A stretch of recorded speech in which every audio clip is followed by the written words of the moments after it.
This podcast is part of Another Happy Studios, the home of podcasts with passion. Hello and welcome to Still Got Legs, a Doctor Who Rewatch podcast brought to you by Another Happy Studios. This week, I was in the middle of writing my intro, and my 3-month-old son did an explosive poo.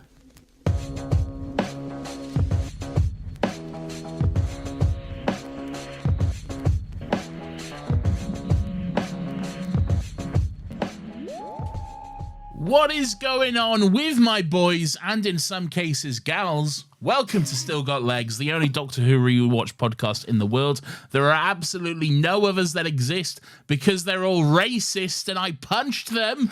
Just to clarify, for legal reasons, that is a joke. My name is Nathan, and as always, I'm joined by my wonderful companion as we go on this fantastic journey through time and space, Alonzi Geronimo Clara, and rewatch all of Doctor Who. Hello, Lawrence.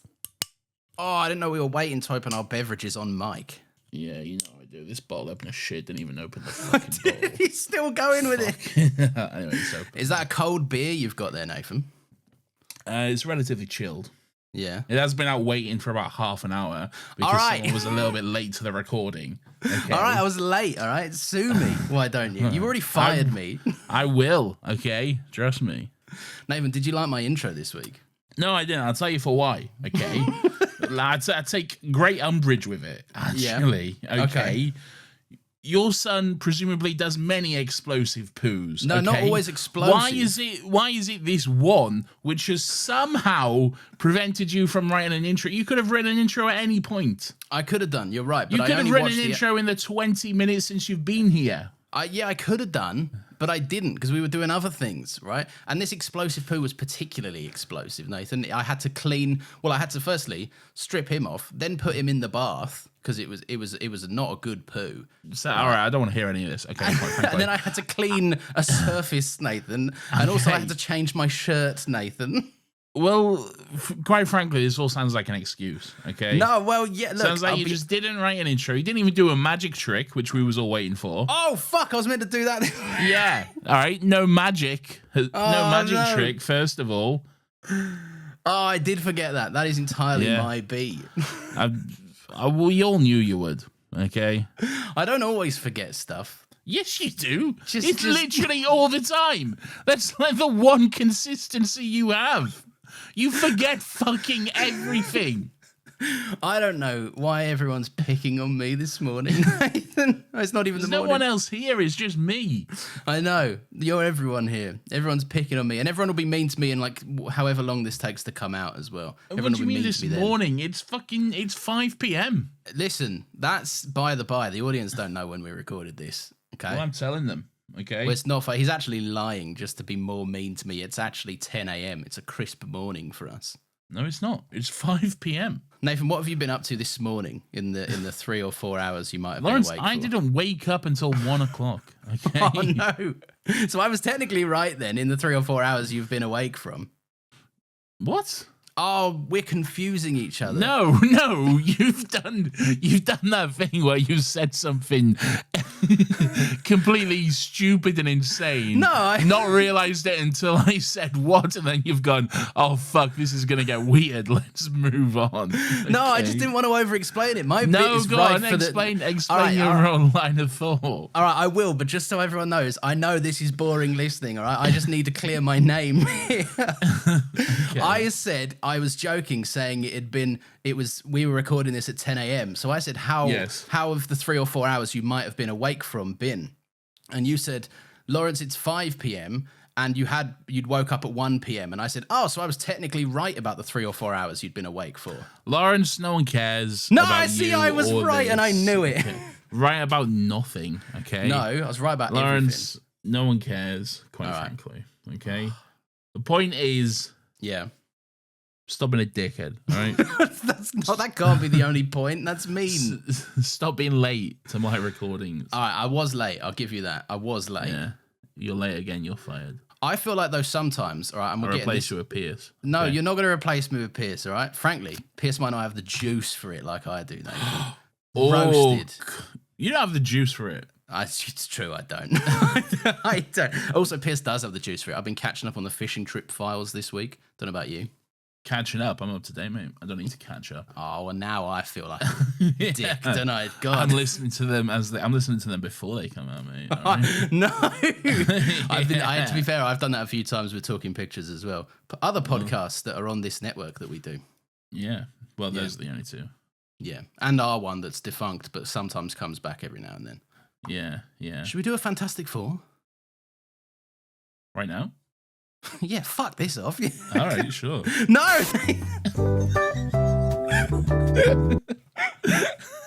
I liked it. What do you think? I also liked it. Another happy question. Who would you add to the Fantastic Five? If you could be Vanessa Kirby's pregnancy test, would you be Vanessa Kirby's pregnancy? And how open would my mouth be? Yes. Anyway. Lawrence, what are we here to do? I'll tell you what we're here to do. You shut up. All right, we're here to talk about Doctor Who, which is, of course, episode 131 of the much beloved British sci-fi adventure serial.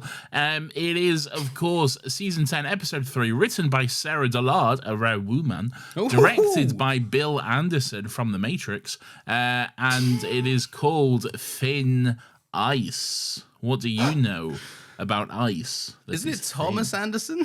It is Thomas Anderson, yeah. But he is called, Agent Smith calls him Mr. Anderson, so... That's true, Mr. Anderson, welcome back. Welcome back. We missed you. Technically, we could make this work, couldn't we, in a roundabout way, because Bill is short for William, and William, as we know, is short for Thomas. I don't think that's true at all. No, I think it is. I don't think that's true. You don't think that's true? I think I've heard someone say that. I also don't like how Bill is short for William, all right? Yeah, it's a different name. Like how I don't like that Bob is short for Robert. It's a different name. That is a different name. Dick and Richard. Haven't we spoken about Dick and Richard before? I'll dick your Richard in a minute. Who's my Richard? I don't know. If we were off air, you would have said my mum. I know you would have done. Well, that wouldn't have made sense, though, would it? That's true. Yeah, all right, let's move on. You would have said that. Okay. I resent that accusation, quite frankly. It's accurate. No. Yes. No. It's not. Okay. All right. Sure, it's not. Nathan, what do you think about the episode Thin Icicles? Lawrence, I'd love to know your general thoughts on Thin Ice. All right, Nathan, I like this episode. I think this might be a hot damn fucking classic in the hood right there. Oh, for real? Yeah, mate. I really like this. I think this is really good for 12 and Bill's dynamic. I think it introduces a fun thing that is often, could be very stale in series 10 and then all the other series. Racism. Yeah. Yeah, I think racism could be stale, Nathan. I'm sick of all this old-timey racism. I want cool, fresh, new, hip racism, actually. You love racism. I do. Yeah. No, I don't. Anyway. No, man, I think this is really good. This is like the whole step on a butterfly change the course of history thing. Like, it could be such a tired, boring fucking thing. And they reintroduce it with the fun, like a fresh way of looking at it, where Bill has to reconcile with the fact that, these adventures with the Doctor might not always be sunshine and rainbows, and it's a more dangerous side that she's seen. She's woken up to some harsh realities and scarinesses of traveling like this, and it's a good episode. I think it's cool. You don't think? I can see you're umming and ahhing over there.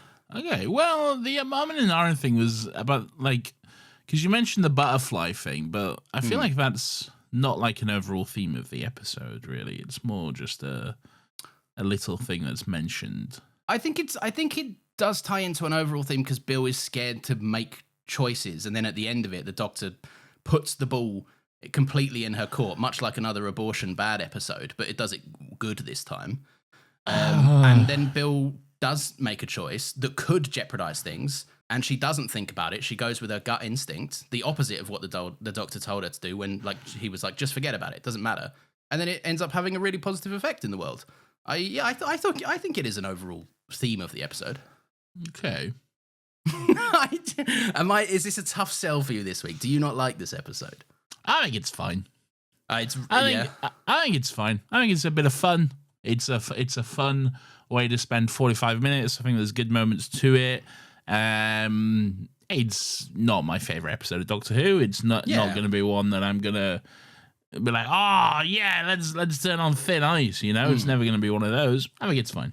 the period setting, and we spoke about this briefly last week. It is boring. You're boring. No, right? Okay. But also the period setting doesn't necessarily have to be boring. Period setting can be fun. I think this would have been a great opportunity to bring back Strax, Vastra, and Jenny. It absolutely. To be honest, yeah. It could have benefited from a bit of fun returning with the Paternoster gang. But hey, it is what it is. There could have been a fun Where's Clara? Who? Don't worry about it, I guess. What do you mean? Well, because they would have been like, Where's Clara? And the Doctor would have been like, who the fuck's that? Or, no, I know about that Clara he knows person. who Clara is. He just doesn't know who she is. He can't really remember her. He doesn't know. He can't. It's a weird thing that they're not here. Like, it's weird to return to this location and them not be... And, like, especially because something weird is going on. They'd definitely be investigating this. It might not be the era, though. I think, to be honest, I think the Paternoster gang is more towards the end of the 19th century, and this was more earlier 19th century, I think. There has to have been inconsistencies, though. Like, I feel like we've been to this period so many times. Unless it's always within the same 10 years, they must have fucked that up before. Hold on. We're going to get the deets, everyone. Everyone stay put. Well, hold on. What year is Thin Ice set? I can tell you. Thin Ice, 1814. Okay, Correct. So that's very early 19th century. Okay. Yes. What year is Deep Breath set? 1890s. Yes. So that's okay. So again, that's the tail end of it. So it's like a good 80 years. We could have had a little baby Strax. Yeah, Jenny wouldn't be alive. No. Strax probably wouldn't be there altogether. Yes, or if he was, he'd be a little baby potato. He'd be a little. Well, no, not really, because he only joined them after Demon's Run. After they met at Demon's Run, and he joined them.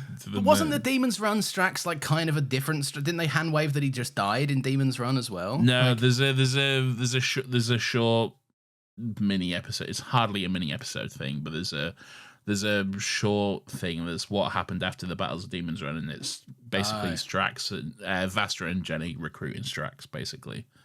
We didn't cover that on Still Got Legs. It's like 30 seconds long. Then it didn't. As far as I'm concerned, it didn't happen in my in my timeline of events. Look, right? It's a bit of fun, but it solely exists just to explain how Strax just works with. One is alive since he died in that episode, and yes. Two, just works with Vastra and Jenny now. All right, fine. I was trusting you as my humble guide and custodian to take me through all these minisodes and shorts, Nathan. But... And hey, the Paternoster gang aren't time traveling, okay? So it wouldn't really make sense for them to appear. Isn't Jack? I could be very wrong about this. I could be like 100 years out of this. I mean, have I got too much John Barrowman on my brain recently? Why? What you been watching with John Barrowman? Arrow, man. Is he in Arrow? He's in Arrow. Yeah, he's in Arrow so much, man. What does he say? He says so much. He's the main villain of the first season, mate. Yeah, but does he say, "Look at this"? And then No. you know what John Barrowman does. Oh, I see what he's doing here. No, he a little target, if you will. Great. Oh, you can't get this one. Does he not do that? No, Lawrence. Well, that's surprising to me. Okay. Nathan, where do we pick up with this episode, if you will, please? What was you going to ask anyway? I can't you always remember. do this. You see what I mean? Oh, you're so annoying. No, I can remember. I'm pretty sure there's an episode of Torchwood at one point where Jack is around in this time, but it also may be like 100 years off because I'm bad with times and dates and places. Yeah, it could be anywhere between the 15th and fucking 21st 2004. And you're like, isn't that the same time? Look, as far as I'm concerned, if there's a scene where someone throws a bucket of poo out of a window, right, of like a little London townhouse. No one does in this episode. I know, but it's all around this period. There's a jumbled 50-year stretch where everyone was throwing poo out of a window. 50 years, mate, that's 500 years, okay? No, but in media, Nathan, right? Throwing poo out the window is the universal symbol for we're way back in the past. If there's hay scattered on the floor, you know there's some horses about. Yeah, but again, that's covering that's so much time that covers. I don't know why you're having a go at me, all right? This is just the universal language. Before there was electricity, okay? Yeah. If there's a room that's lit by candle, then you're like, oh, we're in the past, yeah. It's the same time. No, isn't that's it? different. Cobblestone walls and candle lights. That's a different era. I can't describe it. We're going off vibes here, not facts. What do you mean that's a different era? That's It's a the different same era. No, it's vibes. this era. The vibes have shifted, Nathan. All right, you don't get it. You're clearly not clued in on the vibes. But that's this era, though. The fastest way to piss Nathan off is for him to say an indisputable fact and me to say, "Nah, it feels wrong." I hate you. Nathan, where do we pick up on this episode, please? You fucking tell me, bitch. All right. There's a big old elephant. We're picking up right where we left off, actually, come to think of it. Big elephant. Big elephant.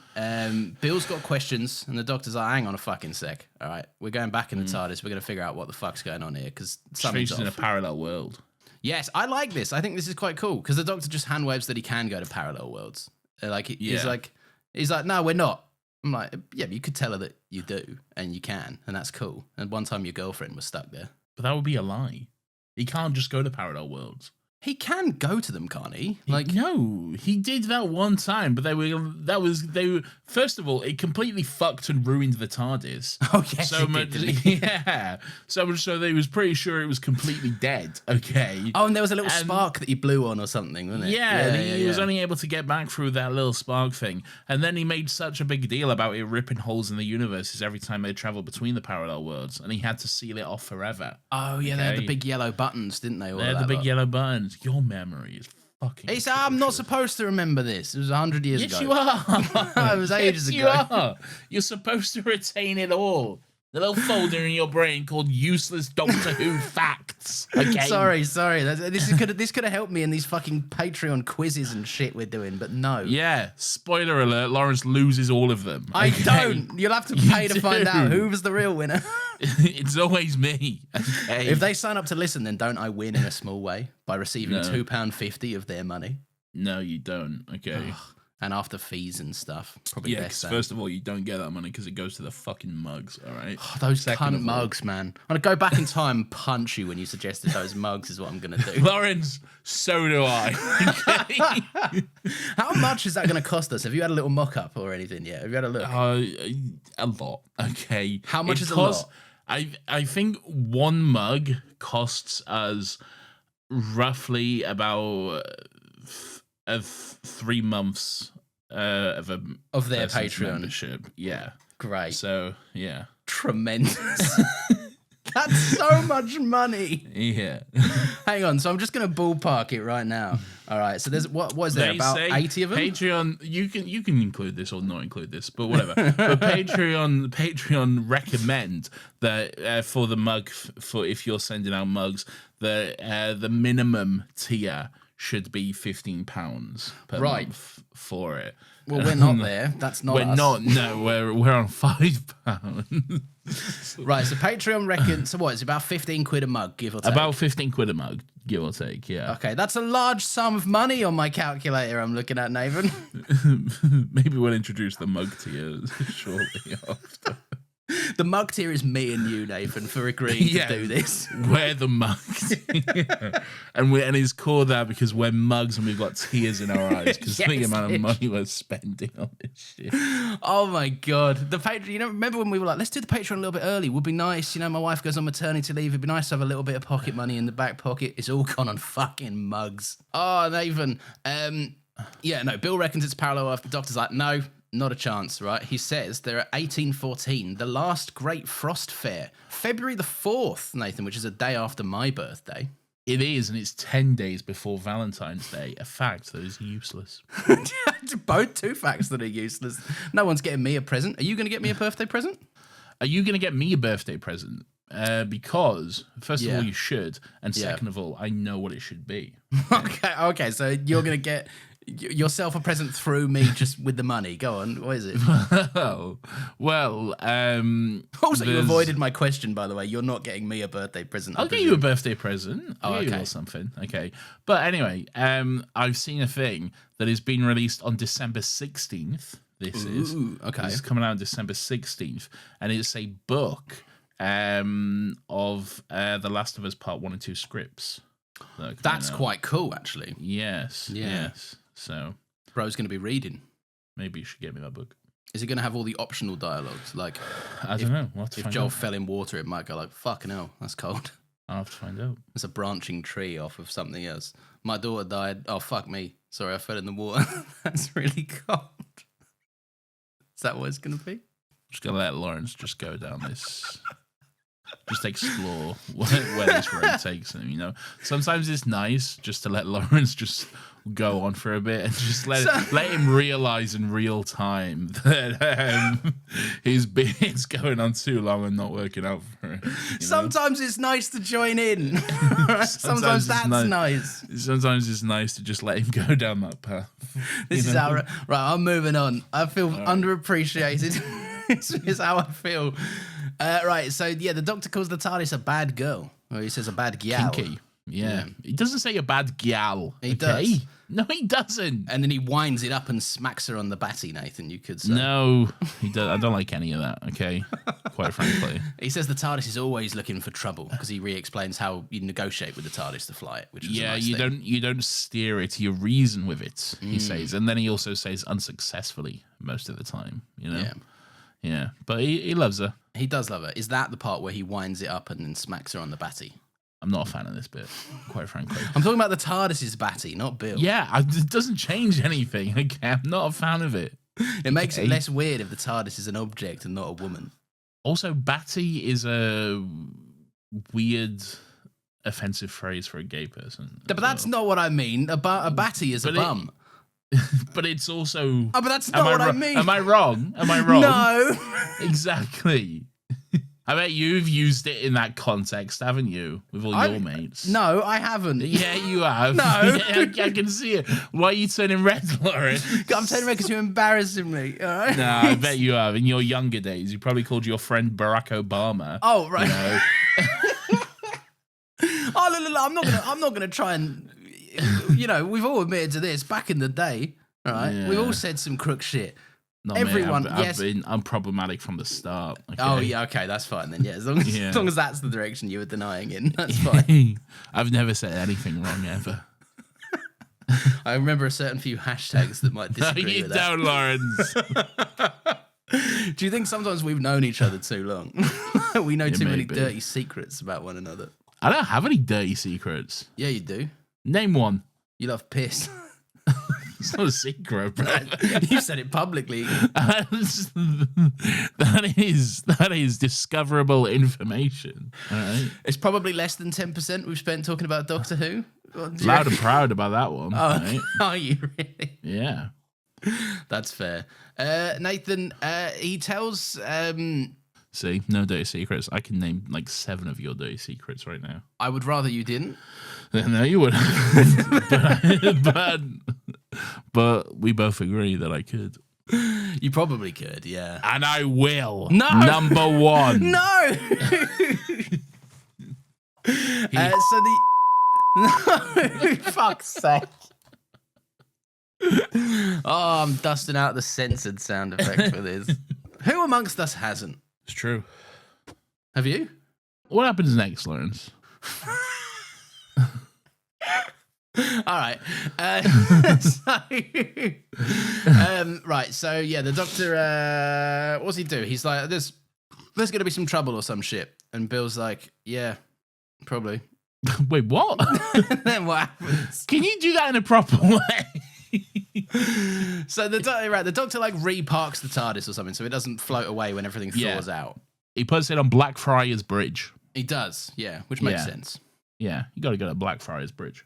We've all been to Blackfriars Bridge. Have you? I have walked across it many times. What kind of stuff did you do when you were there? Mostly go, oh, look at that train station. I'm on the bridge. I'm on the bridge. There's also a train station. Why is Tom Cruise running across the top of this train Yeah, station? get down, bridge? Tom Cruise. Get down from there, Tom Cruise. But he won't. Anyway, no, he won't. He's chasing Henry Cavill or whatever. Yeah, good mustache in that movie. Good mustache. Bad Better movie. than my one. No, it's No, not. good You movie. know it's No, not a bad movie. I know. It's one of the better ones, but it's not the best one. but it is one of the better. What one do you think's the best one again? 3, Lawrence. Everyone knows Mission Impossible 3 is goated with El Salsa. Okay. Yucky. Don't like it. Not a Yucky? You don't like it? Actually, no. It's not that I don't like it. You should genuinely kill yourself no, for that. It's not that opinion. I don't like it. It's that it's just nowhere near the best. It is the best. It's the best one. I haven't seen the last one, admittedly. Okay. Oh, don't worry. That's not going to change things. That's not going to sway me. Okay. Like, Mission Impossible 3 is undisputably the best Mission Impossible movie. Are you one of the Mission Impossible 2 defenders as well? No, Mission Impossible 2 is bad. Okay, thank God. Mission Impossible 2 is not a good movie. We have found common ground again. Much like the Doctor, who teleported the TARDIS back to Blackfriars Bridge for common ground. Mission Impossible 2 is fun, okay? It's a stupid fun. I know you tried to move on, okay, but I'm just bringing it back. It was a good segue too. Mission Impossible 2 is it's a bad movie, but it's fun to watch because of how dumb and extreme and over the top it is. Like watching Tom Cruise run in slow motion, jump through the air, firing guns, and do flips and kicks and all the way over the top extreme shit. It's very funny to watch. The motorbike chase where his hair is just in his eyes the entire time. Yes. Yeah. It's good fun. Various just average Australian cars driving around Sydney, like big car chases with just the most average like household Australian family sedans and stuff, you know. Like, it's very fun, you know? And it's Dougray Scott, the man who I very publicly found out was almost Wolverine or something. The man who famously was not Wolverine. Yeah, and you were like, that's such an obvious name to know, and I was like, it's not. It's a fact that literally everyone knows. Okay, I didn't know it, so not everyone. Couldn't be. No, well, no. Anyway, bad movie, but fun to watch. Yeah, I agree. And there's a man in a denim suit. So that's there is to be fair, he is in a denim suit. Yeah. Yeah. What more do you want? Probably less denim. No, more denim, I say. Okay, fair enough. Yeah. Fucking, he tells Bill, he's like, right, go and grab a dress from the TARDIS, would you? Right. And we know this. We know the TARDIS is a nice dressing room. It's the 9th, 10th Doctor console with the rack in it that we like. You have one joke. It's the best joke. You have one joke that you do over and over again.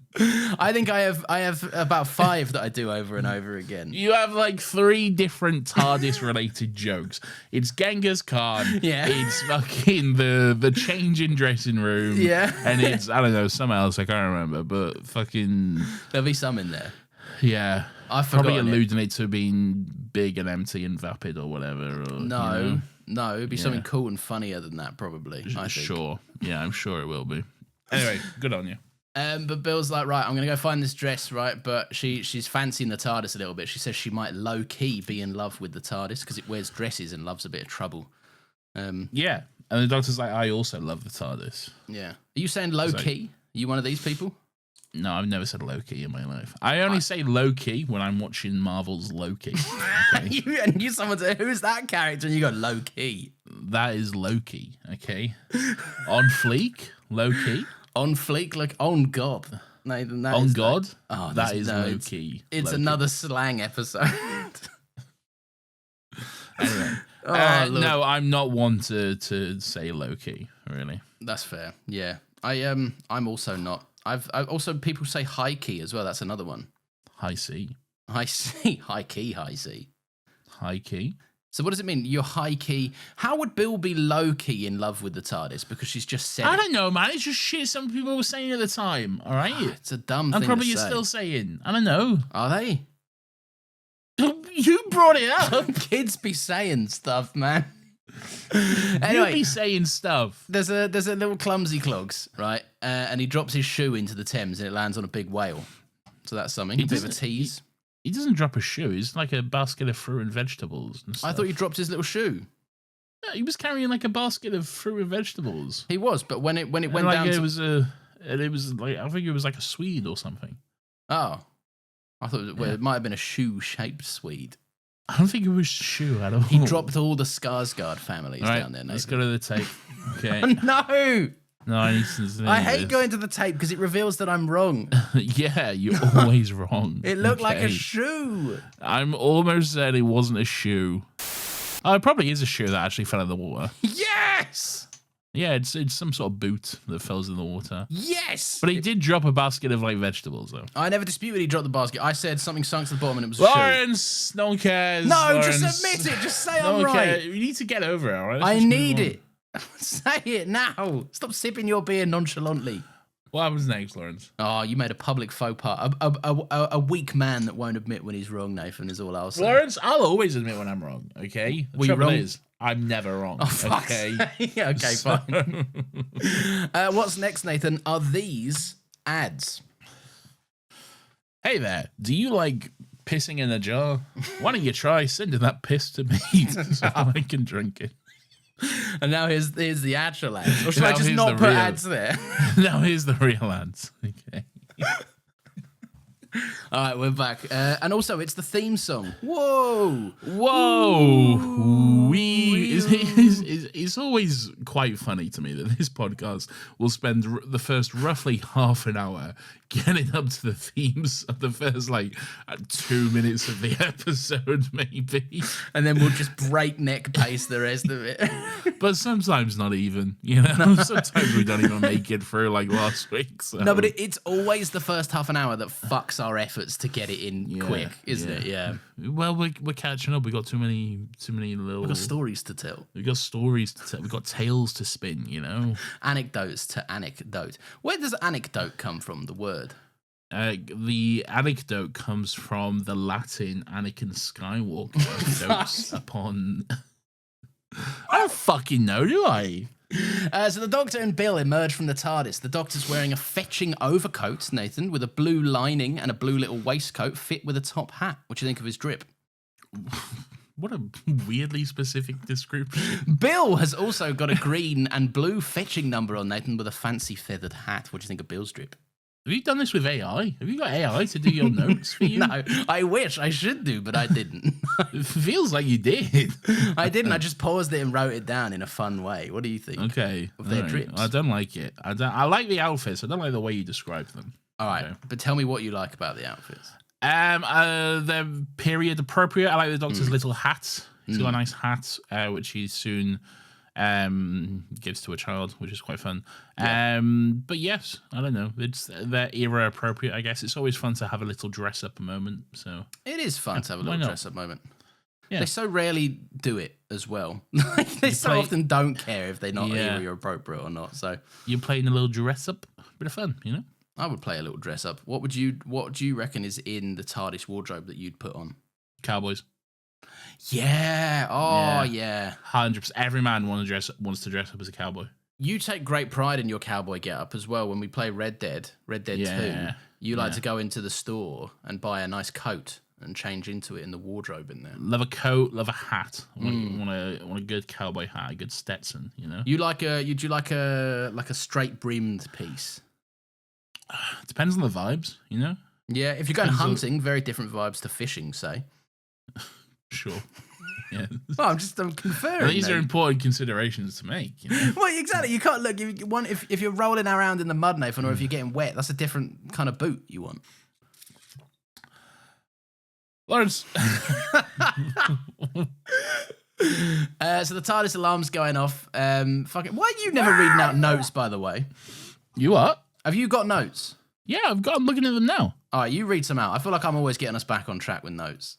All right, great. So the TARDIS alarm's going off, Lawrence. You haven't got notes, have you? Yeah, I have got notes. Actually, I feel like you missed a quite important bit, actually. Oh, did I? Bill was quite apprehensive to step out into 1814 London. Yeah. Okay. Yeah.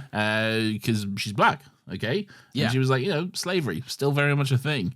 I quite like this because it's very different from the moment with Martha where Ten's like, it's fine. Don't worry about it. He's like, what are you fucking worried about? I've never had an issue. Okay. It's been fine for me. I'm an alien. They're not racist to me, are they? you Yeah, idiot? look, I'm having a great time. Everyone loves me. Shut up, Martha, you idiot. It's fine. Rose never moaned about racism, and there you are. No, but 12 is like, oh, yeah, I don't know. I'm not the right person to ask, I guess. Yeah, Like, I don't know about that. Very much could be an issue, you know? Like, he's not necessarily sugarcoating it, really, like 10 did, which is... He's like, look, let's just go and see what happens. But yeah, let's keep our wits about us in case there's He doesn't racism like to afoot. where he says, yeah, it's definitely dangerous out there. But, you know, he's there. He'll keep it safe and stuff, so... And he certainly will. We'll see that later on. we absolutely will, yeah. But yeah, there we go. So the TARDIS alarm goes off, Nathan, which is in my notes. Yes. And also I yours? know this as well. It is in my notes because it's like, oh, life form detected. Yeah. There's a life form or several life forms, and they're all in that river that we all know and love. It's called the EastEnders River. It's the famous EastEnders River. Mate, there is nothing living in that. I mean, I'm sure there is, but it's infected with so much cholera and fucking syphilis and everything else. I often, every time I like go past the Thames, I'm like, oh, there's just so many bodies in there, isn't there? There's so many bodies in there. There's so many bodies just at the bottom of the Thames. If you went down deep enough, you'd find the plague again. I don't know about that. But also, like, I don't know how deep the Thames is. Yeah, it's I don't think an it's enigma. as deep as this episode makes it out to be. Like, this episode goes really fucking deep into the Thames. does. I'm like, I don't know if it's that. I could be wrong, but I don't know. I get the sense it's not that deep, you know? I don't think it is that deep. Because haven't there been like boats that have been like got stuck as well in the Thames? Yeah, maybe. I don't know. Bill's she's a little bit concerned with the butterfly effect, and I do like this back and forth. It's quite fun because they go on a little riff about a disappearing Pete. Some very fun. Yeah, some fake person that was there, and it's a nice handwave from the Doctor, like a nice general thesis on like every decision that you make in your entire life, regardless of time travel, might change the course of your life. So stop thinking about it. You don't worry about every other decision, so why would you do it here? Yeah, it's very fun that the Doctor's like, oh yeah, your friend Pete was very concerned about that as well. She's like, who's Pete? He's like, your friend Pete, you remember Pete? He was 1 moment ago, he stood on a butterfly and now you don't even remember him. And for a moment, Bill's like, oh my fucking, oh wait a minute, you dickhead. You fucking bastard. I like that they're riffing together. It's a good laugh. It's just, this is kind of what you get out of the, they've known each other for a while. It's not Bill's second episode. Like, it is though. Well, okay, yes, but well, no, it's not. It's the third episode, isn't it? It's the third episode, yeah, but it's a second outing adventure, or something. Yeah, but they've known each other. They have a prior relationship where they would probably have a little banter back. Well, they have because they had the prior relationship. Like it was like months of them tutoring together and stuff in the first episode. Saying. Yeah, that's what I'm saying as well. That's what I feel like you're disputing that, but that's what I was saying. The point is, I'm never wrong. All right, so let's move on. Did you cheer when a little street urchin came into the episode, knowing you'd get to do your other famous impression from this podcast? I did, Lawrence, and I'll tell you why. Yeah. Because it was a little girl. Yeah. And to that, I say, absolutely not. No little girl can inquire as to what day it is, okay? Yeah, that's frankly a joke. Everyone knows it's a little boy, okay? It's a little boy who's like, well, what day is it, sir? Oh wait, no, I always get it wrong. It's the boy doesn't ask what day it is. The boy claims that it's Christmas Day. Yes. Someone will go, you there, boy, what day is it? And then the little boy will go, well, it's Christmas Day, sir. It's great. Everyone loves it. I cheer every time, okay? But that's not what happened here, though. No, it's not. Instead of that, we get the most adorable little girl who has ever been put on camera. And the Doctor gives her his hat, which is very cute. It is very cute. It is still urchiny. There's urchin vibe. You know, it's only a sixpence, miss. It's only a sixpence. Come to the fair. There'll always be little urchins, you know, but they're not the little boy urchins. And I'm extremely misogynist when it comes to my my Christmas urchins. Okay, so anyway. So Bill takes a little step onto the Thames, and there's something lurking underneath, right? As we saw from that gentleman's shoe that bumped into a big whale. It's a big fish. It's a whale fish thing. It's not a whale. It's a big fish. It's a whale, isn't it? It's a big whale. Not a whale. It's got a big wide gob though, like a whale would have. No, it's the you know those fish. It's just a bigger one of those, isn't it? Oh, is that all it is? Yeah, it's just a big fish. Oh, that's boring. I wanted it to be a big whale. Whales are infinitely cooler than fish. I thought the fish were like its little underlings. Pretend it's a whale then. I don't know. It looks like one of those fish. I don't know, man. I thought it was a whale. Did you even look at it? Yeah, it looked like a whale. Do you know what whales look like? Yeah, man. Whales aren't like as comical as you see them in cartoons, Nathan. Sometimes they're quite lengthy whales.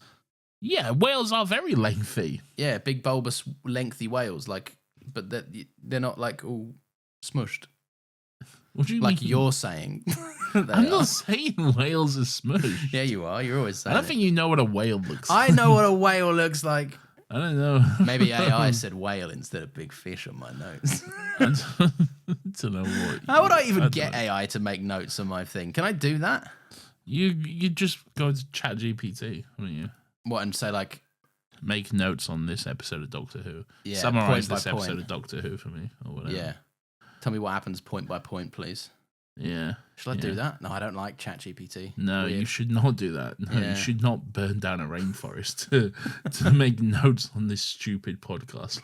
I used ChatGPT like maybe a couple of times, right? And I used it because I typed in, "Hey, what time code does this thing happen in a movie?" Because I was working on edit. I tried it 3 times. It was wrong each time, and I went, "I'm never using this shit fucking again." Useless. Yeah, it's fucking useless. I don't understand when people seem to use it as a substitute for Google now, and I'm like, Yeah. but why? Like, Yeah. it's first of all, it's wrong like most of the time. Okay, Yes, yeah. and second Even of all- Google requires a skill now. You got to weed through the shit Yeah. on Google as well. Anyway, AI Mate, some people use AI for fucking having a mate. That's pathetic. That is pathetic. Yeah. Yeah. I'll be your mate. All right. Yeah, yeah. Text Nathan instead. Text me instead. My number is 07. No, fuck. Oh, god damn. By the way, it's his real phone number every That's time my he does it. real phone number. He knows that I'll put in the censor, but he doesn't go like 07. He really says it every time. 07. Fuck's sake. Text me. Call We'll have me some fun. if you want to reach me. Is that Kim Possible? Call me, beat me if you want to reach me. That's Call it. me, beat me. Have you if seen the wanna picture reach of me. what's the kid's? Is it Ron? Kim Possible's mate. Ron Weasley? Yeah, Ron, no, Ron Stoppable. Ron Stop. Oh yeah, Yeah. Fucking hell, what a name! Right, Yeah. Ron Stoppable. And there's a picture that someone's photoshopped of him holding his groin area to reveal the naked mole rat as his penis. Rufus. Yeah, Rufus, the naked mole rat penis. Interesting. No, I've not seen that. But you know, good on him. I'll get it in the Discord this week. Let everyone see it. Oh, great. Well, that's something for us all to look forward to. I won't be breaking any server rules, I'm sure. I'm sure I won't get a talking to in the mod chat. You get immediately banned. That's what you'll get. No one can ban me. I am literally unstoppable. I could start spewing absolute racist nonsense that I would copy from your manifesto. Manifesto? Yeah, you got one. What? Because of your racism. Oh, I don't like this. So Bill steps out onto the Thames, right, and she's getting everything there. There's sheep hearts, there's mutton, there's all sorts, right. There's a bunch of fairground attractions and stuff like that. Right. Fairground attractions? Yeah, You know what you're talking about. I do. I've been to a fairground. Yeah, I know. Go on. As they watch some wrestling, and the doctor's like, "It's not real wrestling. Real wrestling has more tentacles and magic spells and stuff." So that's a bit of fun. Bit of fun. Yeah. Bit of fun. Bill remarks that Regency England was a bit more black than the movies show it to be, and the doctor's like, "Yeah, so was Jesus," and I'm sure that pissed nobody off. I'm sure that went down really well. Yeah, people. He's right though. He's 100% He's right. expecting Jesus to be a white guy. He was Look at the fucking from the map. Middle East. Okay, his name was Jesus for fuck's Yeah, sake. exactly. Okay, and he was from the Middle East. He doesn't look That like is Obi-Wan Kenobi. I know that's how we all fucking draw him. All right. That's fucking wild, isn't it? Like, isn't that just the most blatant show of fucking ignorance of all time? Like White Jesus. Yeah, every picture of Jesus you're going to find in any religious textbook just has him as the whitest man ever with like bright brown hair and bright blue eyes. Yeah. Ridiculous. Good on him. Yeah. Hey, good on Jesus or all the racist historians? All of them. That's the only Jesus I know and recognize. Okay. That's fair. White Jesus. White Jesus. White Jesus. I like grilled cheeses from Glee. Oh, from Glee. Yeah. Grilled cheeses. When it Yeah, feels that's like a I've good got a one. moldy sandwich. Yeah. I like black Jesus personally. Which one's From black that- Jesus? From that Family Guy. I haven't Black seen. Jesus. Do you know, here's something fun. When I was growing up, right, my brother and I used to have two little like Christmas sacks for us for like our stockings, right? Right. No, you're being weird now. Everyone says Wait. Christmas sacks, all right? No one says Christmas sack. I'm not talking about my bollocks, Nathan. I'm talking about Christmas No one things. says I've got a Christmas sack. Yeah, they do. Who says that? Me. And my brother. What's in this sack? What is it? Like some prizzies. Some presents. Is it like a stocking? Yeah, like from Father Christmas presents. Like Father Christmas got us some This is not a new concept. I'm just explaining Christmas at this point. What do you not get? We didn't do that. Not at my house. That wasn't a thing. Okay, here you got right. Yeah. Here's a blank space for you to call me rich and say you're a man of the people because it's coming. So go on. We didn't get these huge fucking huge parcels and sacks from Santa with like TVs and PS5s and everything. Just like didn't say any of that before. iPads, brand new iPhones. And I didn't all this say sort that, of although I stuff. did get an iPad one. Yeah. Oh, look what Santa's brought us. Everyone. You know, Fuck's sake. here's an iPad from Santa. All right. Yeah. Well, it was kind of him to do that for me because I'd been a good boy that year. You see, You've never been a good boy in your life. I'm always okay? a good boy. I'm a best boy. No. Well, am. well, that's Barack Obama, that, and we'll see. No. Yeah. But anyway, so we had two sacks, right? And one had a very white Father Christmas on it, and the other one had an extremely black Father Christmas on it, right? And it got labeled as the Black Santa sack in my house, right? Oh my God. And it was, but here's the not racist part of it. Right. Yeah. Every year, my brother and I would want the Black Santa one, but there's only two sacks and there's two brothers. Yeah. Right. So it would be who gets down quickest to get the Black Santa. Okay. So if anything, I've been inclusive and cool since day one. I guess so. Yeah. That just reminded me of that bit from The Office when there was a Christmas party and Stanley was complaining about Black Santa, and it's like, who's that Black Santa for? I know Santa isn't black. Whatever. Oh, it was very funny. Anyway, That's a great episode of The Office. yeah. So Bill's playing bowls or whatever, and she notices some green lights beneath the ice going about. And then she starts playing some coin game or whatever. And the doctor's really enamored with this con man. Yeah, he's come across a con man who's doing the most basic coin trick you can imagine. It's like and simple he's sleight of hand or something, isn't it? Yeah. But he's so enraptured by it as well, which is great. It's a good little running bit throughout the episode. It is. It does come back. Yeah. So Bill follows these lights a little bit, but she's not saying too much. And the long short of it is that the doctor kind of sees her distracted, and Bill's like, "Can doing time travel have any weird side effects?" And the doctor's like, "Yes, it can make you see lights underneath the ice." Like clearly just making fun of her more. And Bill's like, "Oh, you fucking noticed it." And he was like, "Yeah, but we were having a good time. You know, I figured we'd get to work eventually, but I'm just going to let you have a bit of fun time in the market first." Fun fact, around about this point, there is, I think it was cut from the episode, but which is a shame really, but there was a scene which would have referenced River, because I don't know if you remember, I think it's in A Good Man Goes to War, where Rory goes to see River, and she's just coming back from a date with the doctor at the Storm Cage prison. Oh, yes. And she talks about how she went to the Great London Frost Fairs with the Doctor and how Stevie Wonder was there and he played. And Rory was like, "Stevie Wonder was at the Frost Fairs?" And she's like, "Yeah, but you must never tell him." Oh, okay? yes. Yeah, that's fun. Yeah, and I think there's a deleted scene which references that moment. He talks about being here with River while Stevie Wonder played and stuff. But it was cut, unfortunately. Why would you cut that? This episode's not pushed for time. Let me see if I can find it. Oh, that's disappointing.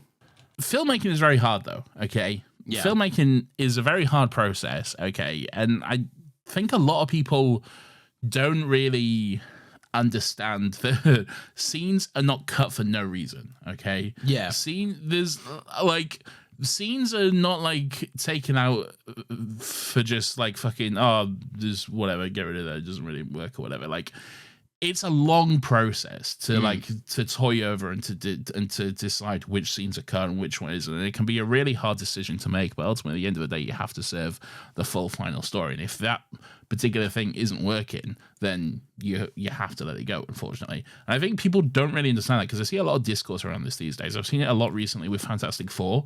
People are saying, like, I saw something like, why would they cut this? Like, why wouldn't they want us to have as much movie as possible? But like, that's not the goal. We don't. More movie does not equal better movie. Okay. The exact movie that proves that thesis is Zack Snyder's Justice League. 100%. Once you put every fucking thing back in that movie, there are so many lingering fucking moments. Every single, I think Nick Mason said it best, right, in a Caravan of Garbage episode on it, where everything that happens in that movie is the longest possible way you could show everything happening in that movie. Yeah, like and Lois doesn't so just badly for it. It really does. Lois doesn't just give Superman a shirt. She goes into the room. She goes into the wardrobe. She picks the shirt amongst other shirts. She sizes it up on him in the mirror. Then she puts it on him, and it's like all of that's it's nonsense. It's all shit. Nonsense. Yeah, this stuff is cut for a reason. Okay. Yeah, I don't know. People. I saw that with the Fantastic Four stuff as well. Like, why wasn't this shot in the movie? Because the scene might have been shit. It didn't work. It could be any number of reasons, but like just I don't know, the way people think they're owed this. And I guess the argument is then don't put it in the trailer, which I can understand. That's definitely one thing. Yeah. Okay, don't sell the movie on that. But I don't know. It's just more movie does not equal better movie. Okay? No, in more cases it equals worse movie. Yes, 100%. Yeah, things need to be streamlined. Okay. Oh god, well. That's dumb. Yeah. Anyway, people be smart. But anyway, not cool. Yeah, but the point is they should have kept that scene in. And they should have. Yeah, in this scenario, everyone else is wrong and everything we said doesn't apply. Yeah, 100%. So there's more street urchins, Nathan. Right? One of them comes up and goes, "Have you seen my dog? Have you seen my little dog? I've got a little dog and he's gone missing." Yeah. Some cunt dressed as fucking Woody is sneaking up behind him. He's like, Woody? He's got his little cowboy hat on. I don't know, it gave me Woody vibes immediately when I saw him. Oh, the little boy who dies? Yeah, yes. Okay. Yeah, Woody bites the fucking bullet as well. I don't think he's dressed as Woody. No, but I have called him Woody in all my notes. So he's great. He's Woody. Okay. He is called Spider, so it's worse. He is called Spider, and he very quickly dies, but oh well. Yeah. Anyway, I love the Doctor in this scene so much. They steal the Doctor's sonic screwdriver. Yeah, because he's momentarily distracted because he immediately sees it as a con. Because a girl comes up to him and she's like, "Oh, my little dog's got missing," and he's like, "Kill yourself! This is the collar of a big dog, dumb fucking idiot! You won't get me." Isn't he more like? I think he's more like, bloody hell. How does this work? You've got a little dog, but clearly this is the collar for a big dog. I think he's more being an idiot about it. No, I think not. I don't know. I think he was very much like kill yourself. I know. I don't think the Doctor's very much not like kill yourself to children. Okay? Well, he often not to children. Famously, he's very kind and nice to children, as we see in this episode. Not if they're trying to rob him, and he's going to tell them to kill themselves. No, he's not. Okay. The spider gets chewed up by the fucking ice fish or whatever, and he's like, "Good." That's not his fault. Okay. They steal his fucking they steal the lights. They steal the lights. No, they steal the sonic screwdriver. Yeah. Yes. Which is quite fun. Now you're jumping all about it. Hey, what? You're jumping all about.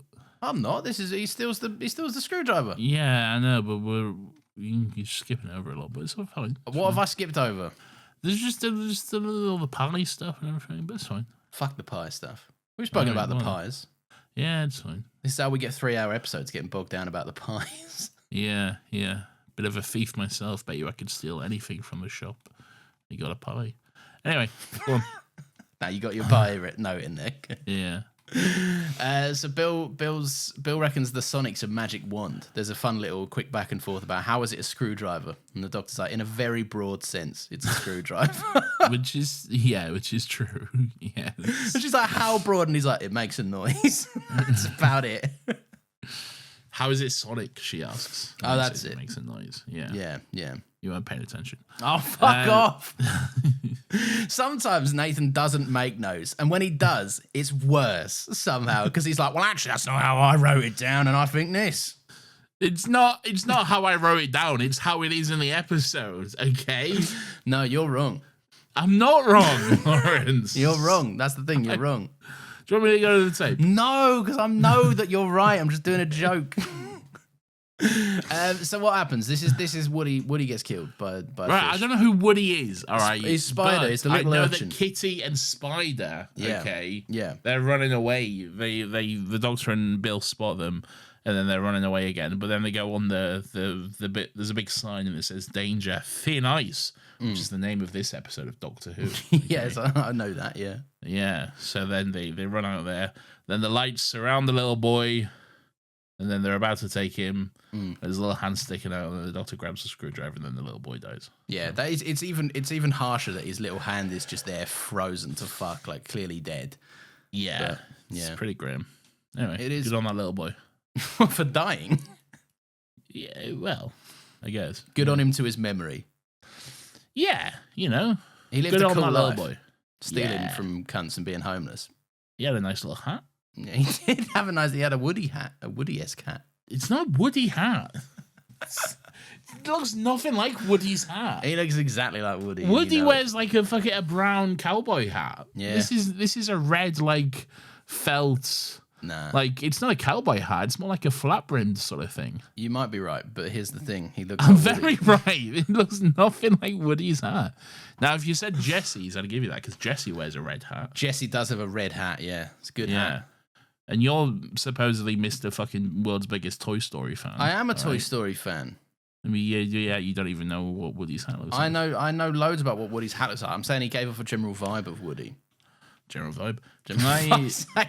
tell everyone the nickname that I call your wife? Yeah, of course you can. Yeah. Yeah, Oh, I see why you. Yeah, you can. That's Yeah. fine. Yeah, I don't mind. Yeah, okay.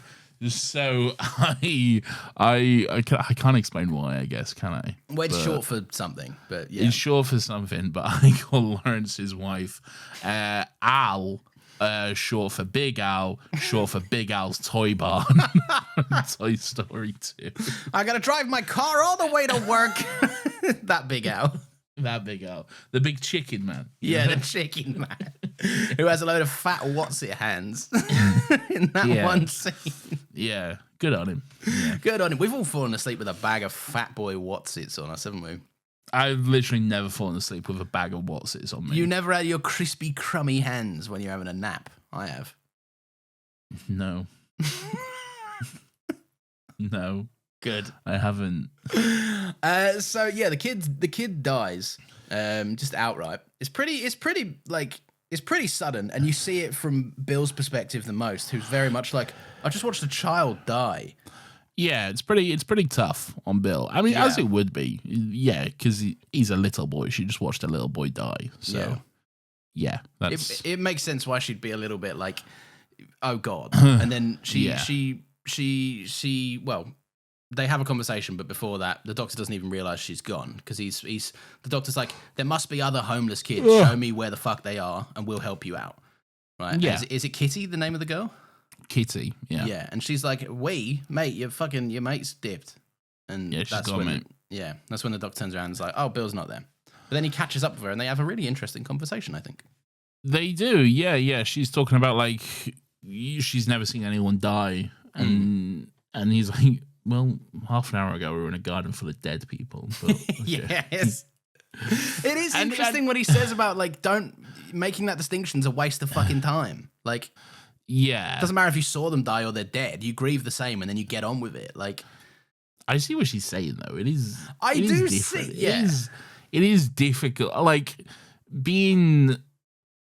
seeing like fucking, I don't know, fertilizer come out of a pipe and knowing Yeah. that's human remains is a bit different to seeing a little boy die right in front of your eyes. well, you know?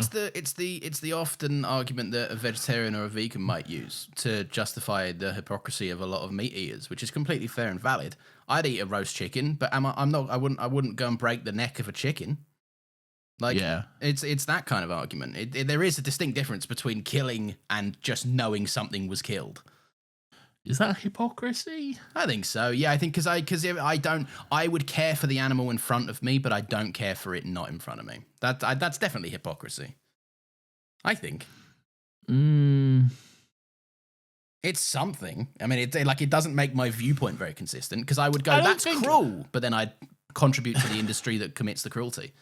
Yeah, I don't necessarily think it's hypocrisy to not want to kill the animal yourself. I wouldn't want to watch it be killed then. That's more. You would, yeah, I guess. Well, is it though? Yeah.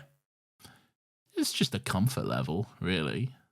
I'm comfortable with eating the animal. I'm not comfortable with seeing the process of how it is. Yeah, but that's the ethical argument behind hunting, isn't it? Like, but hunting is ethical though for food and for survival purposes. For sport, absolutely not. No, for food and survival purposes, hunting is ethical. But but these animals are often not hunted though. No. These animals are raised for slaughter. But that's the argument that, weirdly enough, that Lil Dicky fucking brings up in that song. Lil Dicky at this moment. Yeah, where it's like that's just evolution. We've evolved into creatures that are better at hunting than chickens are, so we now just mass fucking murder them because it's more efficient. That's your God at work, bitch. Yeah, that's what he says. Why would you go hard on it? I don't know. I think hypocrisy in like the whole vegetarian, veganism, meat eating thing is like when people will draw distinctions on what meat is okay to eat and what meat isn't. Like, sure, we can have chicken, we can have pork, we can have bacon. You are ethically wrong if you eat a dog. Why? Yeah. Why? Yeah. What? Why? I guess. Why? I mean, that's more. I would say that's more. It's because in Western culture, yeah, we like dogs and have domesticated them and raised them as pets, as they have in other cultures as well. But eating dog just isn't really part of our culture here. But I don't think it's then okay for us to say that other cultures are wrong and abhorrent and cruel for eating dog. Whereas, what is the difference between that and killing a cow to eat it? You know? Oh no! Yeah, to point out that other cultures that like have it in their culture to do that thing, like yeah, that would be wrong. But I can categorically tell you, I'm comfortable admitting that I'd happily eat a chicken, but I wouldn't eat a dog. Yeah, no, I'm not saying I want to eat dog. I don't. Yeah. I do not want to eat dog, but I'm also not saying dog's giving anyone me a dirty look right now. I'm not saying anyone who does want to eat a dog is wrong and cruel for doing that, because that would be so fucking hypocritical of me to say that. Okay. Yeah, it just sounds fucked though, doesn't it? It does sound weird. It's just not what I'm normalized to. I'm not used to that. So yeah, raise a fucking cow as a pet, and then that's so true. Yeah. Yeah, you know. Yeah, it's like you see people with those little micro pigs, and then which are just baby pigs, by the way. Which are baby pigs, yeah. Micro pigs do not exist. They just grow into pigs. Okay. But I see them, right, and I'm like, oh, that's cute. I'm scoffing a bacon sandwich at the time. Like Richard Ham from Clarkson's Farm, very, very cute. Yeah. I've had a bacon sandwich since I've seen that episode. Yeah, and I don't feel remorseful about it. I had a bacon sandwich. I kind of did. Yeah. Oh, sorry. Yeah. I don't know. It's one of those things. Like, I know we're putting the world to rights in this episode. Yeah. Yeah. I'm not vegan. I'm not vegetarian. I do think there are things that we should try to do less. I think we should try to eat less red meat and stuff, and we should possibly, I don't know, maybe not slaughter as many, but I don't know. I don't have a It gets into so much the weeds of it, because even how they're slaughtered, there's like religious components with like fucking halal meat and stuff. Like it's yes, but that's a lot of that is blown out of proportion as well. Oh, it is. Yeah. There's a lot of like just racist misinformation spread around with halal stuff as well. Like, I can't believe these people are coming here and going out and murdering animals or whatever with their switchblades or whatever the fuck. Yeah. Anyway, I love Clarkson's Farm. Anyway, so do I. And here's some ads that you can love. Oh no. Yeah. So yeah, there is a good conversation between Bill and the doctor. She's speaking about how like the doctor's seen people die and he's lost count, so how could he care? and has he killed anyone? And he doesn't answer at first, and Bill keeps interrupting him, saying like, that is not what I asked you. Have you killed someone? Yeah. And like eventually the doctor comes around to it and it's like, yeah. It's hard not to sometimes when you like, and she's like, how can you just move on? And he's like, moving on doesn't mean I don't care, but if I don't move on, then fucking more people die. I really like it where he says, basically just says, look, I'm fucking 2,000 years old. Okay? I do not have the luxury of outrage, basically, just because he's lived such a vast life. He's done so much stuff, some of which, does involve killing. So, like, if he stopped to take outrage and to cry over every single thing, then fucking hell, I'd be there all day. Really. Yeah. That's the argument that I do love about it. It's the like, do you want to help or do you want to stand there and stomp your foot about it? Like, it's not productive to be like, I don't agree. Like, yes, it is productive to go out and try and, fix it and make sure that it doesn't happen again. Yes. Which I get stick from my wife about this, right? Because my brain is very, like, one-track minded about a lot of things. So, like, if something goes wrong, like, I will just go, fuck it, it's done now. And I'll just get on with the next thing. And she's like, no, this is sad or this is annoying or like I'm allowed to feel an emotion about it. And I'm like, yeah, but it's done. Don't worry about it. Fine. Which is very me, I think. Yeah, it is. It's very frustrating as well. But if it's, I felt vindicated by this because the doctor's like, yeah, if it's done, it's done. Like, just get on with it. You can't fix shit by moaning also, about people it. are allowed to have reactions to stuff though as well. Though, That's the part I'm not good at. That's the part I'm like, just fucking come on, we can get over it. No. So the Kitty the urchin girl takes everyone back to their gaff, right? And the doctor finds out that there's a little law drop that people pay the kids to promote the fair. So the doctor's like, right, someone wants people dead. Yeah, we're gonna figure out what's going on there. This is a cute scene. I like this scene. He gives them all little pies. Yeah. He pulls pies out of his hat and gives them all a little pie, which is quite nice. It is nice. I love a little pie. I should get a little pie. I'd fucking muller a pie tonight because the weather's turned slightly colder as well. Or yeah. What kind of pie do you want? I'm a basic bitch with I like a steak and ale. I'm a standard guy. You would like a steak and ale. What pie are you getting then? I like a chicken and mushroom. I could go for a chicken and mushroom. Yeah. Love a chicken and mushroom pie. I don't mind a chicken and leek. You're not a leek man. No. Any pie's good with a little. What kind of? Here's the question. What kind of pastry you rocking? Any? No, see, I don't know what the names are. I don't like a crispy, flaky pastry. I like a short crust. I think they're called. Like a nice, tidy, neat little pie. All right.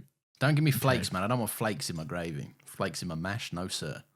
What do you mean? You know there's different types of pies. like there's different types of pie crusts. This is not news. You're an old man. You know this about pies. This is so annoying when you're like, what do you mean though? It's something very simple. All right. It's the crust of a pie. What do you want? Right. All right. Hang on. Here's a question. Do you actually need me to repeat myself, or were you not listening when I first said it? I was. Because that's also a thing. I was winding you up. Oh, and it works. Fuck's sake. Anyway, what kind of pastry are you rocking with? I want to know. I don't know. I don't really care that much. I'll take any pastry. I'll take a puff pastry. Nah. I'll take a short crust. Short crust. That's the one. Great. I'll take any pastry. To me, pastry is like the least appetizing thing about the pie. Oh, no. I think it makes the pie. No, the filling makes the pie. No, because then it's just chicken and leek. The pastry of the pie makes it a pie, doesn't it? First of all, I'm having chicken and mushroom. Okay. All right, right, fine. But then you just take out the pastry, then it's just a plate of chicken and mushroom. But you take out the chicken and mushrooms, then you've just got pastry. That goes either way, dickhead. It's still a pie. Just a plain pie. No, you don't get a plain pie. That's just crust. That's just fucking pastry. Yeah, I'm talking pure pastry, wall to wall, baby. That's not a pie. No, it could be a puff pastry pie. No, Where's the lie? Not. Where's the lie? No.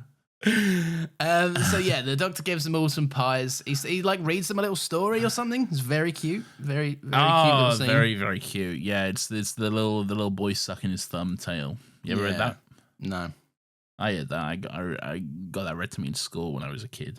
Yeah, Like, what do you think of it? If you ever suck your thumb, you'll basically die or whatever. You know. Oh God. Yeah, they're just like little gruesome tales to tell kids to get them out of bad habits, basically. So that's the habit I want my son in right now. He's sucking his thumb. Sucking his thumb? Yeah, he's just because it sends him off. It's called self-soothing. Right. Doesn't have a little. No, he doesn't take a dummy. He doesn't want a dummy. A dummy? You don't have a dummy? No, and dummies are a fucking pain in the cunt as well because you put a dummy in their mouth, right? They spit it out. Let's say it goes on the floor. Great. Now I've got to sterilize this whole fucking thing again. Whereas his thumb, I'm like, no, you're chill, man. As long as I wipe your hands every now and then, you're good. But surely his hands are not sterilized constantly, though. No, they're not sterilized, but it has different rules for the human body, I guess. I wipe his hands down. Right? That doesn't make any sense. Oh, no, his hands are surely dirtier. Well, no, our hands would be dirtier because we're going around doing stuff, but he's a baby. We can very much control the environments his hands are in. Like, he's not scratching his ass, whereas I would be, for example. What if Rosie comes along and licks his hand? Well, I don't let that happen, Nathan, because I don't allow my dog to just willy-nilly lick my son. Why not? Because it's not hygienic. Did you give him a little kiss? No, they can't. She can't. I don't want my dog licking a fucking 3-month-old baby. That's not responsible. Why, that's cute. No, it's not cute. I'm sure it would look cute, and then it would immediately be like, oh God, what germs did Rosie have? Has she fucking licked her ass in recent memory? Oh, see, this is what's wrong with the snowflake generation. All right? No, all these worry. You're too fucking. You're a family of fucking hypochondriacs. Okay, you're too worried. Oh, what's this? Oh, everything's germs, and just fucking. Let a kid be a kid, all right? He's a 3-month-old baby. I was running about in mud, drinking from the hose pipe. I'm fine, all right? I'm not part of this snowflake generation. He's a baby. He can't run or drink from a hose pipe. Let it roll about in the mud, man. Fucking hell. Nathan. Let the baby roll about in the mud and then just fucking kiss Rosie. No, right? I don't want that to happen. Fucking... You got to build up that immune system, all right? No. Right now, you're not letting your baby build up any kind of immunity. Oh, there's right? so many wrong things being said. So, like, if I come along and I sneeze on your baby, okay, you're an adult man. You can choose not to. But your baby will have no antibodies or will have no immune system to protect it from my sneeze. So it will immediately not be a baby anymore. I had to, like... It will. All right, I'm gonna move on. You know, it's me. It's not my wife you're saying this to. You're fine with me. I know. Ridiculous, Nathan. Misinformation spread to the max. No one listen to this man on parenting, please. Ever. But like, it's a bit much. Though, yes, no, it is. When they're older, when he's a baby, Nathan, before he's had all of his vaccinations. Yes, I have to very much limit what he comes into contact with. Oh, I see. You didn't mention. I see. I've had all my vaccinations. Yeah. So. Well, yes, because you're a 31-year-old man. Well, get him vaccinated then. Why are you not vaccinating your kids? He is. He's got his last appointment coming up soon.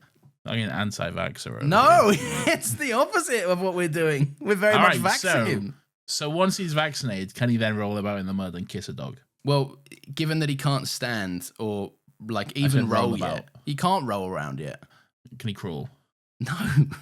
Fucking hell, man. He's useless. He's a fucking babe. Your understanding of like yesterday, I had to have a full conversation with Nathan that was like, babies are babies. He's like, why are you breaking it down into months? No, not understanding that milestones are met. because you kept saying like it's his like fucking this birthday or whatever. I'm like, it's not his birthday. No, I didn't say. I've never said it's his birthday. All right, well, maybe your wife did or something. But yeah, like, she did because she keeps kind of trying to get me to say it's his birthday, and I'm like, it's not his fucking birthday. It's not his. First of all, it's not his birthday. Okay. Second of all, like, why are we? I'm not like 4,000 months old or some shit. No, because you've stopped developing motor skills and regular human functions, Nathan. But why? But that's nowhere is that written down on the rules of birthdays, though. Okay. No, that's not around birthdays. Separate birthdays from the months thing. But that's what we do. We indicate how old we are by our birthdays. Yes, but I wasn't saying he's... I've had 31 of them, so I'm 31 years old. Yeah, but I wasn't saying he's 0 years old. I was saying he's this many months, which is why he can only do certain things and hasn't been able to do the other things yet, because that comes at like month 6, month 7, month 8. Well, that's stupid. You should always refer to him as 0 years old. You are 0 years old, son. You are 0 years old. How old? That would not go down well in health appointments. Been like, how old's your baby? 0. 0. Yeah. Well, it's accurate though, isn't it? I could tell them where's the lie. Yeah, but they'd be like, "You're being very unhelpful." Can this man? He's 0 years old. He was born on the 14th of April. Yeah, well remembered. Good job. I know. He was born on the 14th of April. Yeah. Do with that what you will. Yeah, you do the maths. Yeah, stop making me do the maths. Yeah, you got a calculate. You got an abacus, probably. Yes, an abacus. Yeah, such an old man fucking format of counting. You got an abacus? You don't got an abacus? Who the fuck owns an... I haven't heard anyone say the word abacus in 10 years. I got an abacus for all my sums that I do. Sometimes you just got to crack out you got to figure something out. You got to get out of the abacus. You know? It takes longer than a calculator. Yeah, look, there's an art to it, all right? It's a lost art, okay? The art of the abacus. Oh, you bloody... See, this is the snowflake generation. Oh, yeah. We just rely on our phones. Their buttons and their fucking calculators. All right, what's going on in Doctor Who? What's happening? Where the fuck have we gone? Something about pies, maybe? Yeah, remember, we are approaching that rule in 10 minutes' time where we start getting into highlights. But we started late because we had the sound issue. So. Okay, so 20 minutes time we get into... Yeah, we're about 20 minutes. Okay. Anyway, so they go see a big poo factory, basically. Yes. Yeah, they go see a big poo factory where they give this fucking idiot. It's first of all, it's quite fun to... Oh, yeah. The way they fool this idiot. Really. It's really good. He's very easily fooled, but they've come to find a load of poo bricks that the big whale or fish or whatever is shitting out. Basically, yeah. And it's essentially it's fuel. They're like, oh, it burns 1,000 times hotter than fire, and it can even burn underwater. They say, and the doctor's like. Yeah. Some cunt's building a spaceship or something. You know? Yes, I like that earlier. By the way, just throwing it out there that you gave me jip for skipping over stuff, and you have literally you have just removed an entire 3 scenes from your retelling of events. What scenes have I removed? All of the scenes where they go and speak to the cheetah cunt again. All of the scenes where they go underwater and see the fucking big whale. Oh shit! Oh fuck! Okay, yeah, you might be right. I mean, look, you're mostly right. It's worth skipping. It's not like this isn't the crucial part of the episode. I will say this. I love an old-timey diving suit, okay? Yeah. Oh, my God. The vibes of an old-timey diving suit, not like fucking today, snowflake generation, okay? Is this really the riff you want to commit to? If they're fucking... Because they're all there's no vibes to a diving suit these days. It's all skin-tight lycra. It's ill-fitting. It's not complimentary to a non-perfect body, let's say, okay? Yeah. Old-timey diving suit, it's baggy, it's comfortable. You get a big fucking... They're just like, here, what if we put a hat on you that weighs 140 pounds you can of barely iron, move. Okay? And you'll just walk, and they're so heavy, you just sink like a fucking anchor to the bottom of the ocean. You don't need the technology that allows you to propel you downwards. You just fucking sink like a stone. You just fucking sink, and then you just lumber across the bottom of the ocean with just a big fucking pipe attached to the back of your head. That's so sick, man. Yeah. That's so much better than just some fucking dumb little mask and gas tank. You are so right about the form-fitting wetsuits as well. I've been in scenarios where people are like, we're gonna do some fucking scuba thing. No one wants to see that. I'm not getting in one of them suits. Firstly, I'm not getting in one of them because getting in that's gonna getting in that and getting out of it wet, mate, is gonna be horrendous. Of an experience for me. Yeah, you will need a box cutter to get out of that, first of all. There is there are flaps and folds here that do not need lycra in between them. I can promise you that. This is a scenario that no one wants. Trust me, brother. Okay. But yeah, all of that was it's pretty much whatever. The crux of it is they go underwater, they see the big whale, they figure out the whale was in despair and sad. The whale is not eating people for fun. It's all chained up. Yeah. Big whale is all chained up. It spits out that little boy's hat. Yes, it does. Yeah. So we get confirmation that the little boy was in fact eaten by this very big much fish. dead. Yeah. So that's sick. Yeah. Anyway, then they go see the poo bricks or whatever. Yeah, they go to see the poo bricks. Yeah, the first bloke they interact with is very, very fun. Yeah, 'cause they do all the whole we're this guy. You know what this guy's like when he's bloody gets on one, so you better take us round. The rest of how they sell it is really fucking funny. It's just the stroking this guy's ego. The doctor's like, tell us everything you know. And he's like, I wouldn't know much. And he's like, I bet you're a kind of guy that knows more than he lets on. Yeah. And he's like, no, I'm not really. And the doctor's like, I bet you are though. I bet you're a guy with his ear to the ground. Yeah, it's quite fun. It's good stuff. But they figure out that like basically the second episode in a row where dead humans have been turned into poo fertilizer, which is something. The running theme of the series. Yeah, poo coal. I don't think it's not dead humans. It is. I think so, isn't it? Because they're not chopping off. They're not chopping off like parts of the whale. Because I thought that would be very Torchwood. Because there's that episode where they kill the space whale or some shit. It is the fish's poo. Yes, it is the fish poo. Yeah, it's fish poo, but it's like. I guess it is eating humans, but it's not like... It needs to eat to shit, and the only thing it can eat is humans because it's right underneath the humans and chained up. Yeah, it's definitely the poo, man. Okay. I know it's the poo, all right? I'm not disputing the poo. I'm disputing what the poo's made of. The poo's made of, everything the whale eats, as is all poo. Yeah, I don't when you have a bit of corn on the cob, and you look down and you go, oh, I don't know about that. Don't eat corn on the cob. Disgusting. Do you like olives? Black olives, maybe? No. You don't like olives? Olives are tasty. I would fucking scran an entire jar of olives right now. That's outrageous behavior. No, I'd do it. And they're very, very low in calories as well. I'd scran an entire 6-pack of kiwis right now. That's barbaric. I don't like that. Why is that barbaric? You eat the skin as well, like a pervert. I do. Love the skin. Full of nutrients. You eat the core of an apple. Yeah, it's good stuff. Fucking, you have weird eating habits, I think, sometimes. There is absolutely nothing wrong with eating a full kiwi, okay? A full kiwi is less weird than the core of an apple. Just munching through the core of an apple is strange behaviour. Good apple. It's certainly more apple, but I don't know. Why are you letting it go to waste? You're not supposed to eat that bit. I don't know why you're not supposed to. Why? It's propaganda, I know. But it is. It's propaganda. It's what your mum told you or whatever, Yeah, but it's my mum. When your mum tells you to like eat your crusts, then you'll fucking get curly hair or whatever. You know? Yeah. I haven't got curly hair. You got nowhere. I got nowhere. That's probably why. You did your crusts. I've got that weird kind of like. I'm curious where you draw the lines. Sometimes I see people lift up their armpits, right, and like they've got like kind of like curly armpit hair.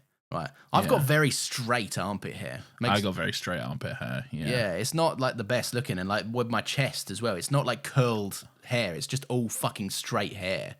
I also have, for a man who is 31 years old, I also have very little armpit hair. Because I'm quite hairy. The rest of me, I'm a hairy guy, but my armpits are like suspiciously bald. I've got the same with my legs. I just do not have hairy legs whatsoever. I got hairy legs. I got big hairy legs. Oh, see, I'm jealous because I'm wearing shorts, right? Yeah. And every now and again I'm out in town, and like my wife might take a picture of me, right? And I look back at the picture and I'm like, I've got the palest legs, and they're fucking like you'd think I'd fucking had alopecia or something. They're that bald. You look like you just gone in for a waxing or whatever. Yeah, or I just look like some weird anemic hairless fucking rodent or something wearing a pair of trackies. Silky smooth. Yeah. I have a weird thing with my leg. I don't know if this is weird or if this is normal, but like my leg hair like just flat out stops like around my ankles. So it's then like I've got little hair trousers.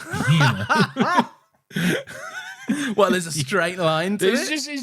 Just literally stops around my ankles, and then it's my bare feet. You know, it's weird. It's just like I've got a little hairy dry. I don't know. If anyone else says that, let me know. Am I weird? I don't know. But yeah, there we go. I keep toying with the idea of shaving my chest because my son, when my son's learning to grab and I hold him up, the little chest hair that protrudes out of my t-shirt, he'll just grab and he'll like pull it out, and I'm like, fucking hell. So I used to go, you know me, it used to go right up my neck, right, and I'd shave it down now, but now I'm thinking about just balding it up. My dad's on holiday at the moment. Okay, Where didn't even tell me he was going, which is great. Okay, yeah, rude from him. Just saw him on Facebook. He's at the airport going to Turkey. I'm like, sick. That's great. Cheers, Dad. Nice.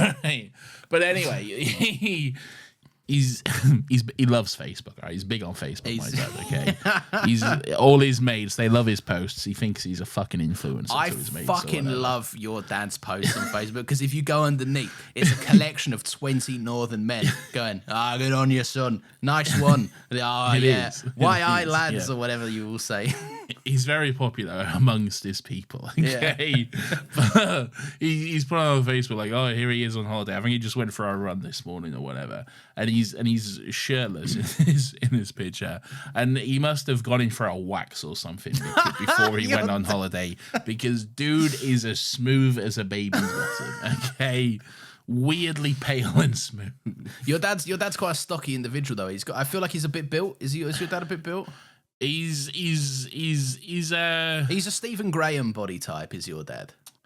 He's short. Yeah, he's a little stocky. He's actually lost quite a bit of weight recently. His dad fit. Yeah. Where he's got he's going to have a bit of a beer belly going, but he's got a bit of hench shoulders from manual labor kind of stuff. Yeah. Couldn't be me. Couldn't be me. I desperately want it to be. That is the body type I aspire to attain, but I just don't go to the gym. So he's also like 5'4" as well. So your dad's Wolverine. Yeah, he's very small, my dad. Right, Nathan. So the Doctor and Bill, right? If you can believe it, we're still talking about Doctor Who. They rock up to the Sutcliffe's door, right? And the Doctor reckons that Sutcliffe might be an alien. Is Sutcliffe a fucking serial killer? Is that the name of a killer? Sutcliffe's, Peter Sutcliffe. That's it. Yeah, because I knew it from Gavin and Stacey, and I know that all the Gavin and Stacey names are killer names. Yeah, they're all named after serial killers and Gavin and Stacey. Yeah, Shipman, I think because it is Pete who has the Sutcliffe name, and it is Peter Sutcliffe who was Peter Sutcliffe the Ripper, the Yorkshire Ripper. The Yorkshire Ripper. Yes, it was. Yeah, I'm pretty sure. Peter Sutcliffe. English serial killer. Yes, the Yorkshire Ripper. Yeah. He died fairly recently, I think. Good on him. Yeah, good on him for dying. Yeah, fuck you. yeah, died 2020. Yeah. I hope he got COVID and then someone killed him.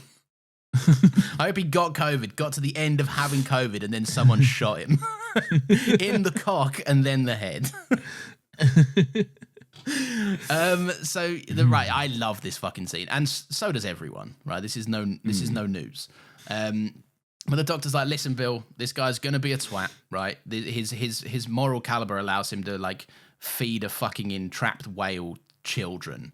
Right, he's a massive cunt. But passion fights and reason wins. We need to charm this guy. We need to get to know him for this information. It's very important you don't act rash or aggressively. Right. Yes, he's like, look, Bill, it's no secret. You've got a bit of a temper, okay?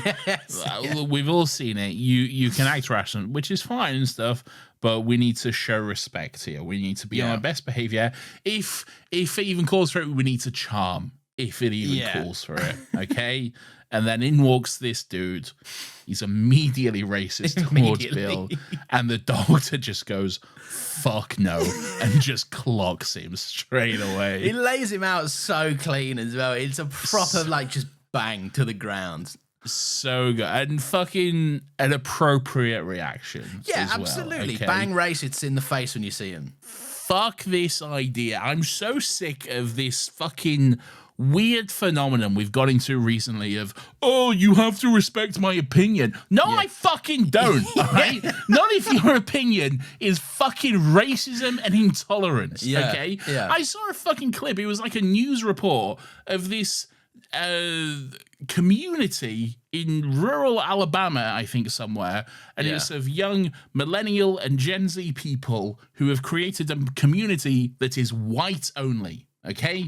They created a white-only community, and a clan, journalists have gone and they're talking to these people and interviewing them, and they're like, we just want to respect our own culture and everything like that. So why are we fucking entertaining this? Yeah. Why are we talking to these people as if they deserve a fucking ounce of our respect? Yeah. Why are we not punching and beating the fuck out of them with sticks and rocks? Okay, we have gone fucking soft. We need to punch and beat the shit out of these cunts immediately. Yeah. All right?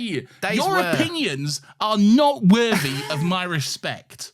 Fuck this shit, man. It is fucking insane that there's airtime allotted to shit like that, though, isn't it? Like, and now we're just going to cut over to these fun fucking folks in Alabama who have made themselves a little clan. Oh, what do we think about this?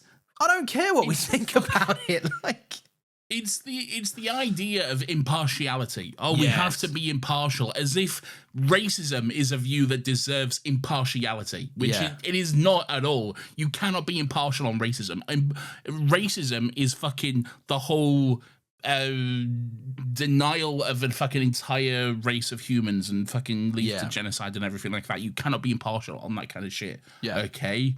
Fuck that. Destroy it. Kill them all. Being impartial to it is fundamentally just allowing and affording some tolerance for the fact that you believe people have lesser human rights based on something that they can't control from when they were born. Like, yes. And also something that isn't a bad thing as well, like a normal thing. Oh, fucking. A very normal thing. It pisses me off so much. Like, yeah. Oh, you have to respect my opinion. No, I fucking don't. Yeah. Why do I have to respect your belief that people do not deserve fundamental rights? Yeah. How about I punch you in the fucking face? You don't deserve a neck. Cunt. Oh, it pisses me off so much. Yeah. And if that's you, fuck off. All right? I don't think there's any racist listening to this. I don't think there is. I think we're quite aggressively loud about our left-leaning views. Yeah, they would not have gotten this far into the podcast if there was.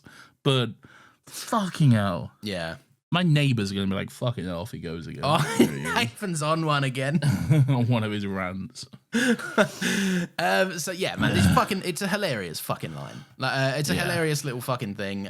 Just the build up of it is executed perfectly. Right, you can see it coming from a mile off, but it doesn't make it any less satisfying because there's nothing cooler than seeing a racist just get decked in the face. Like it's just great, yeah. And what you said was horrible as well. Like fucking called Bill a creature and saying like on your feet in the presence of your betters or something like that. Fucking horrible. Deserve to be punched. Really. Yeah, I knew that they would never do it because it's fucking pre-Watershed Doctor Who children's television. But like, I was thinking because I know that they were going to tackle raciness from the second Bill stepped out the TARDIS. I was like, well, something's going to happen. Someone's going to be racist. And I'm glad that they didn't like lean on it with like fucking slurs or just like even like some sort of denotion of slurs, which is nice. Yeah. But at the same time, it still gets the message across that this guy's a scumbag. Like on your feet in the presence of your betters. Like, mate, kill yourself. Like that's horrendous. Horrible. Yeah. But then this is this is fucking this is a phenomenal little scene. Because basically the some of the racist goons come in and tie them up. Right, and then they're all chatting with the racist, who's like kind of like tending to his bloodied nose, and the racist's a right posho cunt, and he excuses it like a fucking like a pseudo shy capitalist that doesn't want to admit he's a scumbag, and he's like, oh, people know the risks. The ice is very thin. People know the risks when they go out there, and the doctor's like, you're just a capitalist scumbag, mate. Like you made the risks. Like you like someone falling in ice is dangerous, yes. Someone falling in ice and getting eaten by a fucking fish you chained up and put there to eat them is a whole different kettle of fish. Like, yeah, just the enticing poor people in with like festivities and then capitalizing on them for creating a higher death toll to make you a better, fatter profit margin. Like, it's capitalism. Yeah. 100% is. Yeah. I just said it because I don't know if you picked up on it. It's a very subtle thing. It was very subtle. What was he doing with the poo breaks? Was he building a spaceship or anything? I don't actually know. I think it's just he wanted to maybe like sell more efficient and faster burning coal or like slower burning coal or something for more money. Yeah, maybe. But fucking, how are you going to get away with that? Because coal's coal. Like, you're going to be like, my coal's better. It's coal. Better coal, isn't it? Coal, I guess so. Yeah, fair enough. If you're selling coal and then I'm selling coal but better, yeah, Coal Plus. which one are the people going to buy? Yeah, Coal Plus. That is so true. Yeah, a coal subscription. Yeah. You could say. So have you watched that recent Drew Gooden video? How recent is it?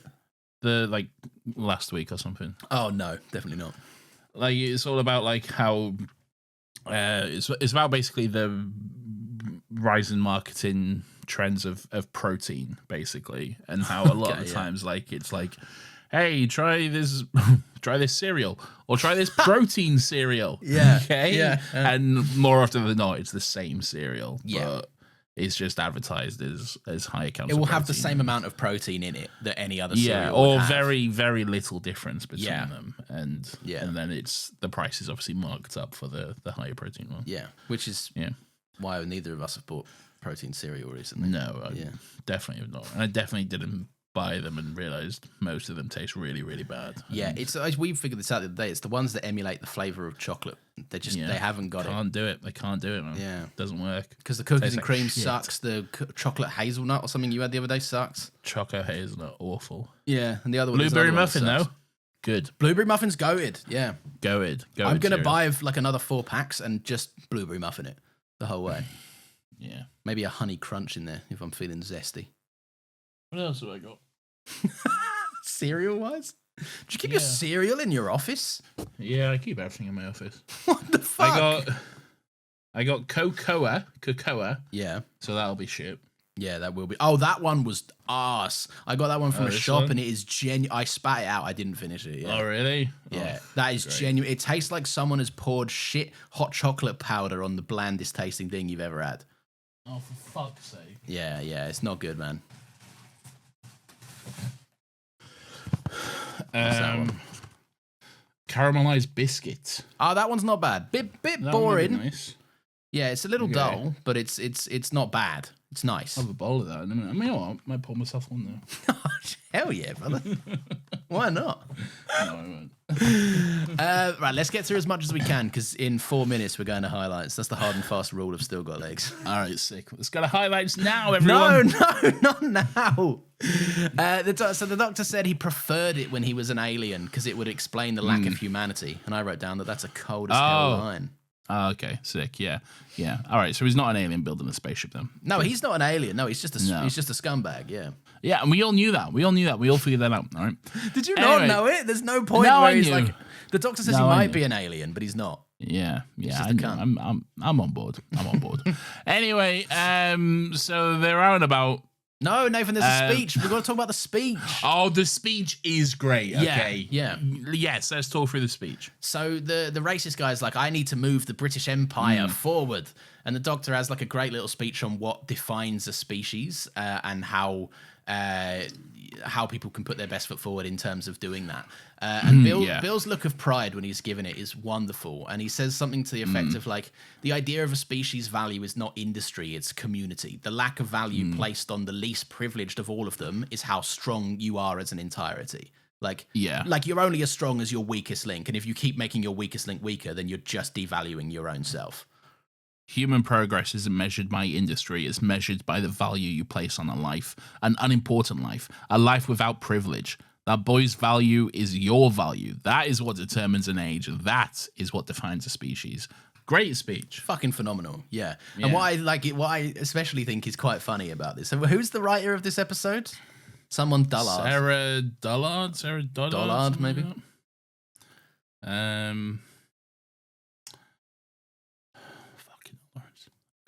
Sarah Dollard.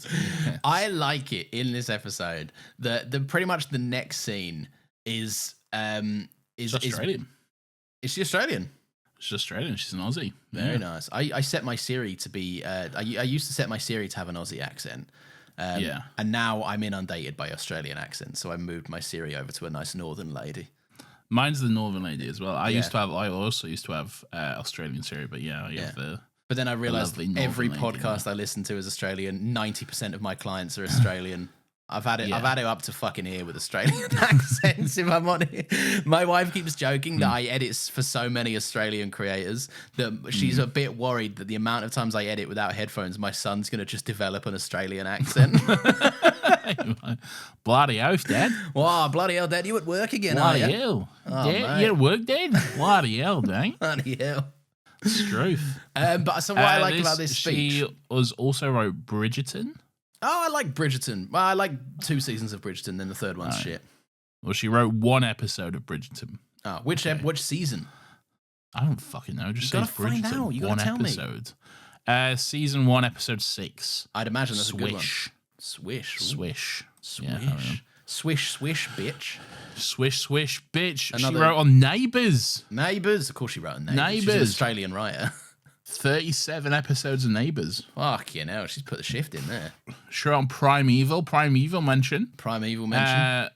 TV miniseries. Primeval webisodes. Primeval webisodes. Nathan, we're going to get into highlights pretty soon. We've got to sum up this speech quickly. She wrote 1 episode of Being Human. Ah, it's bloody about being human. I can't. It's bloody Being Human, mate. Thing about being human is that you gotta go to bed. I'm a werewolf or I'm a whatever. werewolf or whatever. I'm a That's werewolf. Is that what being human's about? Yeah, isn't it like a werewolf and a vampire? They all live in a flat together, isn't it? That one. That's and such a sitcom. Thingy from Gavin and Stacey and Doctor Who. Midshipman Frame Alonso. He's Russell Tovey.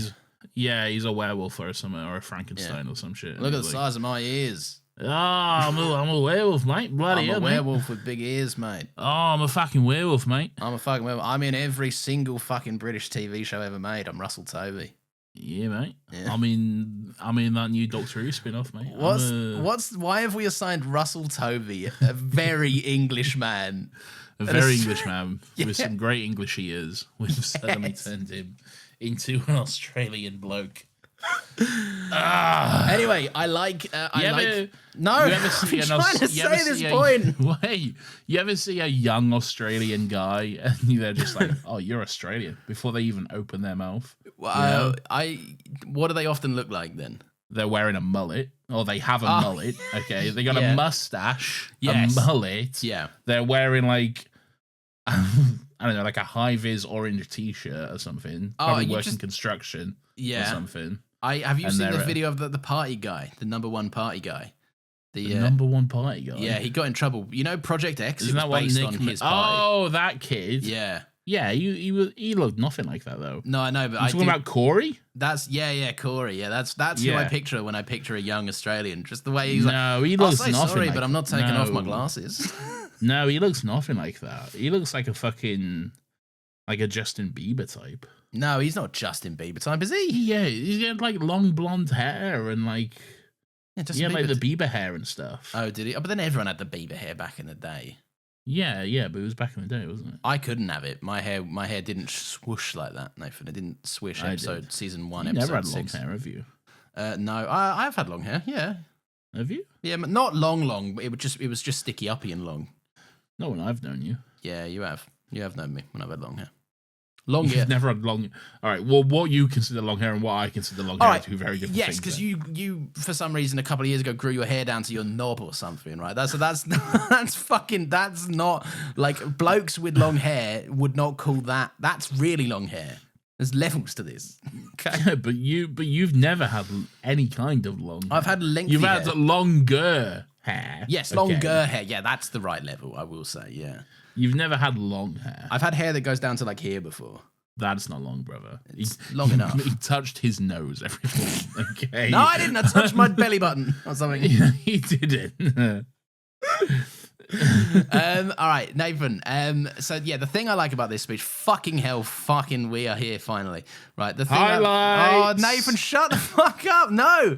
The thing I like about this speech is that Bill and the doctor talk about it because Bill had a big old kind of proud grin on her face because the doctor and her have been going back and forth about ethics and killing people all day long.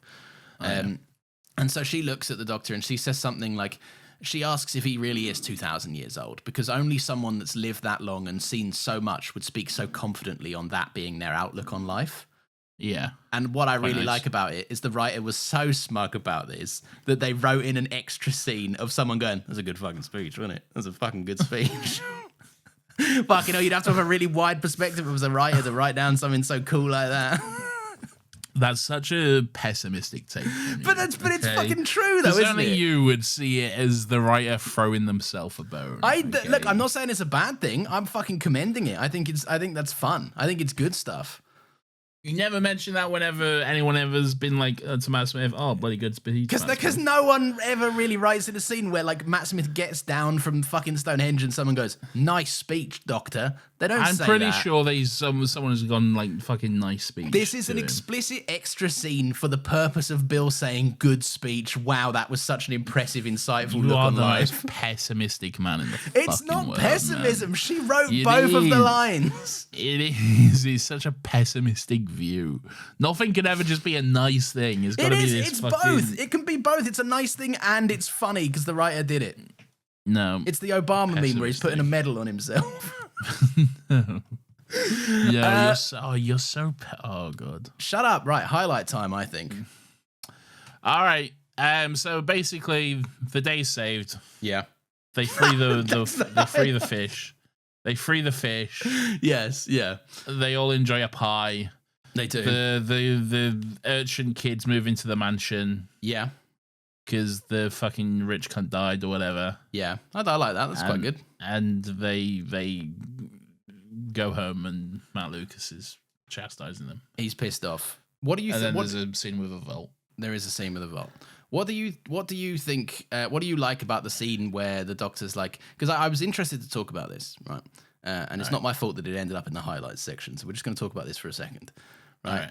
There was a scene famously in that bad episode where the writer was like, "Here's a bad faith take on abortion." We were like, "Hey, we don't think that that's a nice and fair viewpoint for the 12th Doctor to put Clara in, to just go, your planet, you're cool." Yeah. What he kind of makes does the same thing here? He kind of does the same thing here, but I think it's nicer and more not as mean-spirited and not about something as real-worldy and precedent as abortion and rights. I did have the thought that if Clara is here, she'd fucking put him in his place again. She would have done, yeah. She'd have had fucking words for him at that moment. We've been over this, you prick. Yeah. Yeah. I don't know. Yeah, I kind of did think it was a bit of the same thing again. Oh, really. You thought it was like a negative thing in this episode still? Yeah, I did, really. I think there's a part of me that thinks the Doctor knew it would work out fine. And I think that he wanted to show Bill that there was a case of like, don't be unafraid to intervene. Don't be, because she starts the episode very scared to step on a butterfly, which she keeps saying. And she ends the episode, the Doctor says, "Give me the order." He definitively gets her to make the call. And once she makes it, it's all hunky-dory. And she's improved the lives of several like starving kids and, fucking got a racist capitalist cunt killed. Like, these are objectively good things. And I think the Doctor put her in a position where he was like, look, I go here, I help people, I make things better. And it harkens back to that episode, that moment earlier on in the episode where he was like, you can stomp your feet and get outraged, or you can do something. And he's showing her that action is more effective and productive than inaction, I think. Yeah. You are right. But I just... What?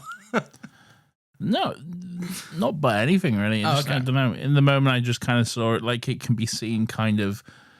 With all that context, yeah, you're right. That's what it is. Yeah. It is brushed over a little bit in the episode itself. Yeah, but I think it can taken, and yeah, probably taken the wrong way, but it can be taken as the Doctor like, well, I don't want to make a decision. Yeah. You do it, you know? Like, I know what you mean. It can feel as simple as just like, not yes, my you're fault. Cool. Yeah, up to you. Yeah, you made the call. Yeah. You know? If it goes wrong, it's up to you, basically. It obviously doesn't, but yeah. Yeah. You know? Yeah.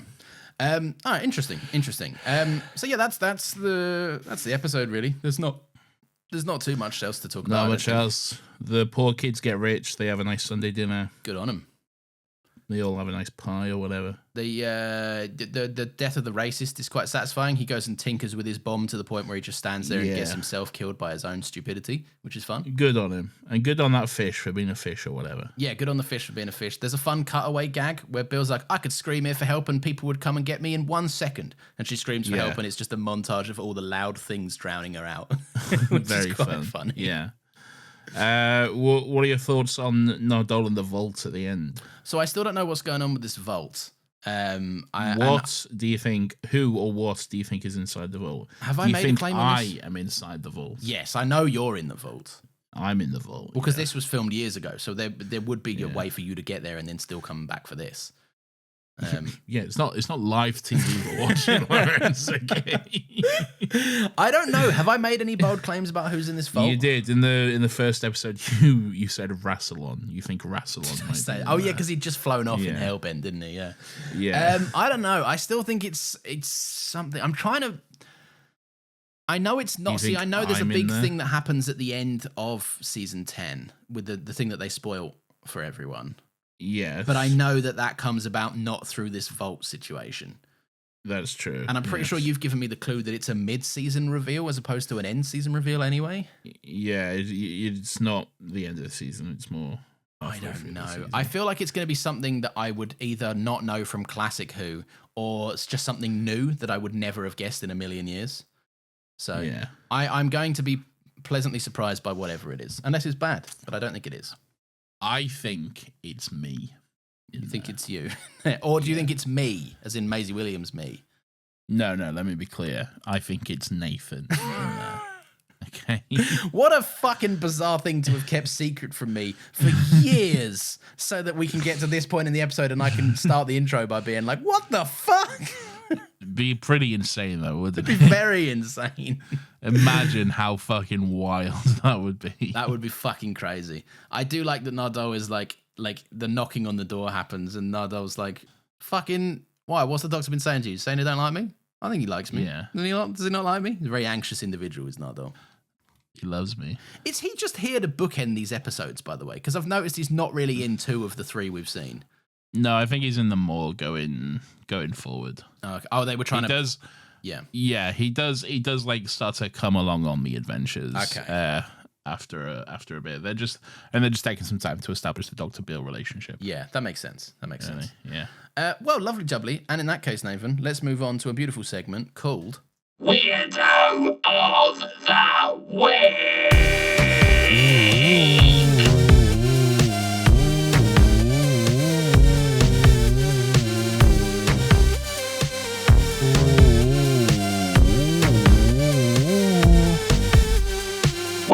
Weirdo. This is everyone's favorite section of the show, where we get to take a chance to look back and reflect on some of the weird, some of the wonderful, and some of the grubby little characters who come across our screens each and every week. Lawrence, who's your weirdo for this week? It's a weak choice. It's the racist guy. Lawrence, lock me in with you, all right? Yeah, nice. Good stuff. These all are weirdos, all right? Well, if he's not your weirdo, then you are the weirdo. You're the problem, actually. Yeah, if you don't think this guy's weird. Yeah, don't tell me I just didn't think about it hard enough, because maybe you're right, all right? Yeah, maybe you'd have credence there, right? But are we wrong as well? No, I don't think so. In that case, Nathan, let's move on to the next segment of the show. Sure. Nathan, it's time to hear what the audience have to say. We've got some messages to read. We've got a voice note to hear, I'm sure. But we're going to start with the emails, Nathan. Who's written in this week, if you so please? We do have emails. Whoa.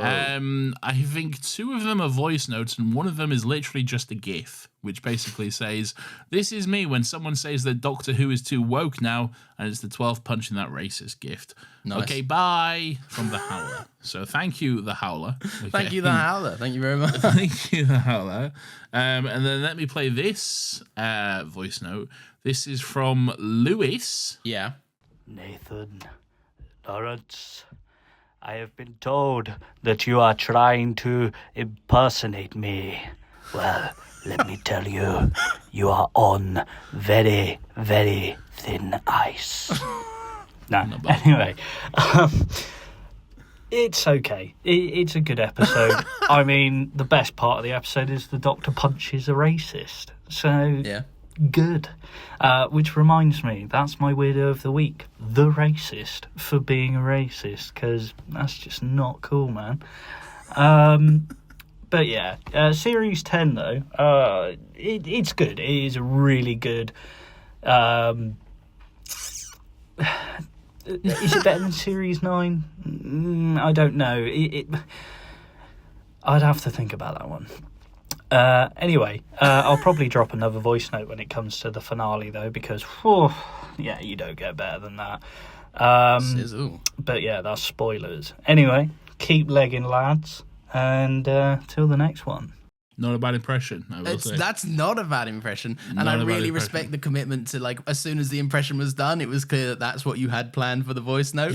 And the rest of it was like, do I think this? Fuck, I don't know. I'd have to think about it. Like, I really respect not thinking about it before you send it. Yeah.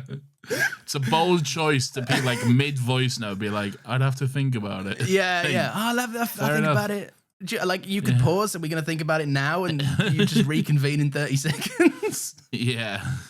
That's a great That's good voice note. stuff. Thank you so much. Who was it that sent that one in? That was Lewis. Thank you, Lewis. Lewis Punchon. Thank Lewis you, Punch Lewis. on. Thank you, Lewis. I appreciate it. We got some Discord messages. I'm going to whip through some of them all. Yeah. Is that everything from you this week? Well, I do have another voice note, which I've actually not listened to. I've actually not pre-screened this one, so Okay. should we roll the dice? Yeah, it's not live. I can always cut it out if it's horrendously offensive. Sick. I don't think it will be a horrendously offensive. It's from our good mate Hugo. Okay. So let's see what Hugo has to say on Thin Ice. Fun fact, I was studying film in college when this series was airing, and I got very into screenwriting, and so I learned a lot about the writing of the series, and I've decided I'm going to share with you some of those details as you record, in a segment I'm maybe calling Hugo's Writer's Room. So, here we go. Anyway, Sarah Dollard wrote this episode. I find it a real shame that she only ever wrote 2 episodes of Doctor Who, this and Face the Raven, because they're both excellent. I remember reading an interview with Stephen Moffat where he said he gave her an early episode to this series because he felt bad with how much arc stuff she had to get into Face the Raven.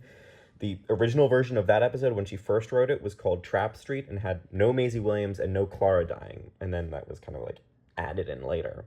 Interesting. This time around, she gets to do a Back to Basics episode, one of the classic modern day, future, past episodes that always starts a companion's run. And she just nails it. There's a lot of really fun details. Clara, get off. Sorry, my cat's name is Clara. Anyway, amazing. There's fun details and clever bits of writing that kind of lift it past a standard episode. Bill gets some moments to shine, and there's just a lot of fun to be had with the past. And the Doctor punching a racist is always satisfying. I really wish Sarah Dollard had been brought back as a writer because it felt like she had an interesting take on the show. Anyway, that's it for this week. Bye. Thank you, Hugo, and thank you to Clara as well. Yeah, making a little appearance on the podcast. Feline companion. Yeah. Oh my gosh. I really respect voice noting in and being like, here's the segment I'm making for your show. I respect it so much that I would love to I hear like your that writers' Hugo has done literally more research than us. Yes. This. That's great stuff. That is great stuff. Thank you so much, Hugo. That's a lovely, lovely little voice note. I like Hugo's 3 for 3 on voice notes, right? I think there was one way. I think it was Hugo voice note. Yeah. No Hugo voice note. Hugo voice note. Hugo voice note. I see. Where was Hugo that week? What were you up to, Hugo? Dead, probably. Out with your cat, Clara, perhaps. Out with Tim. Out with Tim. Yeah. Oh, okay. Yeah. Secrets. On the town with Tim, I bet. I bet that's what they were up to together. Yeah. Anyway, little joke for us and Hugo there. Yeah. Lovely stuff. Here's some things on the Discord that people have written in. What? Sage hates changing her name has said, firstly, yeah, stop changing your name then. Saying you hate your name changing and then changing your name to reflect that is still changing your name, Sage. It's not clever, all right? Didn't Pierce say that he can do the thing where you can stop people changing their names on Discord? Oh. Yeah. That's big. I might have to exercise some control over this. I don't think that'll be a good move for you, brother. I don't think so, but it would I don't end think that's the the nonsense. route you want to go down. It would Okay. end the nonsense for a while, but then people, but then I don't like people having to come to me and be like, hey, I would like to change it for non-nonsense reasons. That doesn't feel like something I should have custodian over. Yeah. Anyway, Sage Hates Changing Her Name says, which other doctors would punch the racist? I feel like 9 would have kicked him on the ground. 10 wouldn't have had the balls to punch him. Also, the rest of the episode is really good, but everyone only talks about the racist punch. It's true. 10 would have been best mates with him, and they would have gone on to like party together. They would have had and beers weird. together. Yeah. Yeah, they'd have been best mates. And he would have said, Martha, he's not so bad. Yeah, it'd been like, he's not so bad once you get to know him. Yeah, once you go, well, he's not so bad. Well, he's not that bad once you get to know him, really. 9 would He's not that absolutely bad. kill him. You up? 9 would push him out the TARDIS or something. 10? No, 9. Oh, yeah, 9 would push him out the TARDIS, yeah. Yeah. What would other 9 ones would do? destroy him. 9 would 13 shoot him in the head. Yeah. 13 would be like, we actually have to be racist with this guy. We've seen that episode. No. it's all Don't about make me that do scene. it, dog. Don't make me Don't do make me it. fly the plane, dog. We'll talk about that on the 27th of October, Lawrence. Damn. Okay? Is that fucking hell? That's coming around hard and fast, isn't it? Jesus. Yeah. Much like the mountain, we'll be coming around it when she comes on. Someone else, Nathan, by the name of Lord President Dalek, says, I don't have many thoughts except the Lord President Dalek. Lord President Dalek says, I don't have many thoughts except that the ice is thin and racism bad and good episode. All things that are true. Ice is thin, racism is bad, Yeah. and the episode was pretty okay too. And I'll close out with this one. Leah, the number one gun guy from Smile. I don't know what that means. I don't know what the but- gun guy from Smile. Oh, wasn't it that dude who we couldn't remember? Oh, was there at he the was like, end? I'll shoot the Daleks or whatever. Not the Daleks, the robots. The Daleks were in the episode. Yeah, mate. no. The little robots? The The little little depressed robots? Emoji butts. I'm a robot. I'm a robot. I'm a robot. I'm Alan Rickman. I'm Alan Rickman, and I'm a sad robot. I was thinking this the other day, right? Because I was editing that very episode of our podcast, and I Yes. thought, am I too thin-skinned or am I thick-skinned enough to open up a little thing on the Rank Me section on the Discord that says, like, I would like some genuine, and I really would, genuinely, I would like some honest, genuine feedback on the podcast. What do people like and what do people skip? Because I know that people are skipping bits, because I'd be skipping bits of my favourite podcasts too. Right. Can we handle it? I just skip bits in my favorite podcast. No, but you're a completionist. That's just in you. Yeah. I'll listen to it all start to finish, mate. Yeah. See, I can. If something's uninteresting to me, I'm like, fucking skip this bit. Don't care. But what's uninteresting though? But how would you know it's uninteresting? Because I'll always give it like 10 minutes, and then if I don't care, I don't care. I'll move on. But then the bit you skip could get interesting. Nah, not for me because I don't. It's know. not a risk I'm willing to take. I can't miss out on gold. All right. That's fair. That is fair. Should we do it? Should I put a little segment in? No, I don't want to know that. All right. Is there a way I could do it and hide it? Because I would genuinely like to hear it. Because I think that's the way. Sort out your arrange your own poll somewhere else, okay, and All never right. show me the results of it. What okay? if I do it on the Discord, but I put a No. warning saying, Nathan, don't look? No, because I'll look. Yeah, You know it'll be what, like 3 a.m. and you'll have a look, and then you'll get sad. I'll have or to something. satisfy my own curiosity. You know. I'm genuinely curious for feedback because I want to know what people like about it and what people don't. Because I'm interested in making this show awesome and cool. The show is awesome and cool. Yeah, but what if other people I don't don't think? think. The show is the show. Yeah. If people don't like it, they can fuck off. Quite frankly, all right. No, I know. I don't think we want to get to a point where we're changing what the show is. No. Because then it's not the show. It's not the show that we started. No, you we know? would never. I would never change the show on it. But I also kind of want to know. I'm just curious what people like and dislike. Like it's just an itch I have in my brain. I've been thinking it for about a week now. You don't want to know? You wouldn't want to hear? Or maybe it would make me live in my own head about it. I just think it's kind of irrelevant information because, like, at the end of the day, there's not really too much. But like, I'm not so blind that I'm like, oh, I'll never change anything about the show. If there's stuff that doesn't work, then yeah, absolutely. Yeah. But like, I don't want to be put in a place, and I'm not saying this will happen, but we don't want to change the show entirely and move stuff around so that it's just completely unrecognizable from what it was. Oh yeah. Just so we can satisfy the results of a poll. Yeah, you know? of that one Like, listener that said that one thing and that no one maybe agreed Yeah. with or whatever. Yeah, because again, like it's. the show's the show. I think another thing we don't really take into consideration that much is, and this is always noticeable to me, particularly on the Instagram. Okay, Yeah. there's a lot of people who interact on the Instagram and send us like really nice messages on Instagram and stuff who are not in this Discord server at all. That's Like, very true, actually. Yeah. I feel like the actual percentage of listeners in the Discord server is quite small compared to like the actual full listenership. Okay. Yeah, I mean, if you look at The the numbers, Discord- that's true. Yeah. Yeah, the Discord is not like the full representative of the fucking That is so listener true. base. Yeah. Yeah, and I think there's people who clearly like and listen to the show, but just don't engage, and that's completely fine. That's There's a lot of shows I listen to have Discord servers that I've joined and left because I'm like, nah, I don't care about it. Like, yeah, exactly. And Yeah. like you're not obligated to in any way. It's completely optional and stuff. But like we shouldn't. I don't think we should be moving and changing stuff around just for the few who do engage and just then completely ignoring the ones who don't. True. Yeah, it makes it like some weird democracy where your vote only counts if you're in the Discord as well, doesn't it? Yeah, yeah. Which I'm sure It's we've like, done for other things, but don't worry about that. At the end of the day, we've got to this point by being the show that it is. That's you know? true. Yeah. Yeah. It hasn't changed that much, really. I think it's changed dramatically from when we first started it, but Yeah, but like from if you take like a season, I don't know, like a season 3, season 4 episode, I don't think it's that much different. no, probably not. Probably just longer and dumber. I'm going to finish up with Leah, who, yes, the number one gun guy from Smile, who says, can we take a step back and admit this episode is so much more than the hee-hee racist punch? Because it makes me expect nothing from this, but shocker, it's a great story about the value of life and how the Doctor sees it, which I feel gets forgotten sometimes when random characters are killed off to raise stakes. Bill being forced to come to terms with how the Doctor sees what he does and being forced to see the darker side of time travel, but still being able to do some good at the end.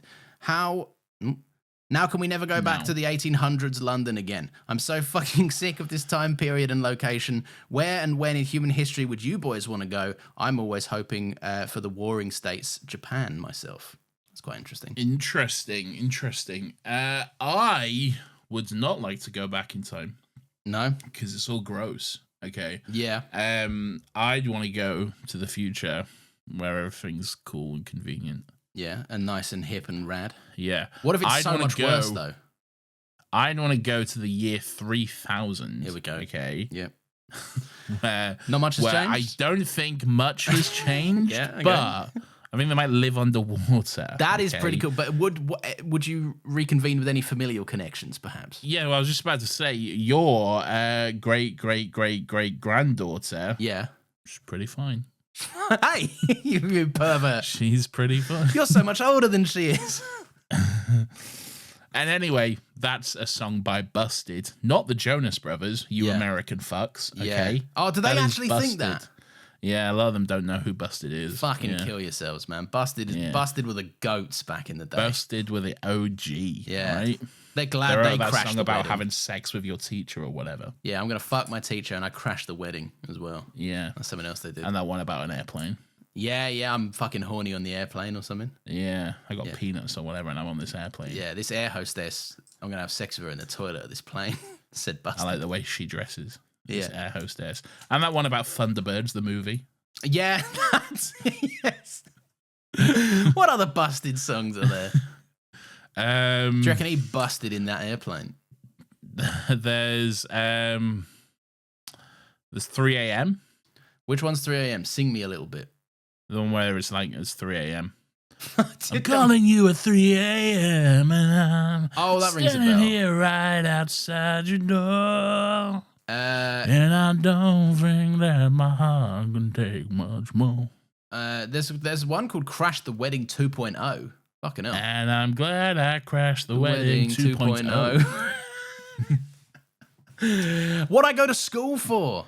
Yeah, that's the one about fucking their teacher. Oh, yes. Yeah. That's what I That's go what to I school go for. to school for. Sex. Sex. Yeah. I go to be victimized by my paedophile teacher. Is what I go to school. Then there was McFly, who were a different band than Busted. Yes. But then they became one band at some point. Yes. So McFly and Busted were like cut from the same crop, and then they did a reunion tour where they both realized their star powers alone wouldn't be enough to sell out the whole tour.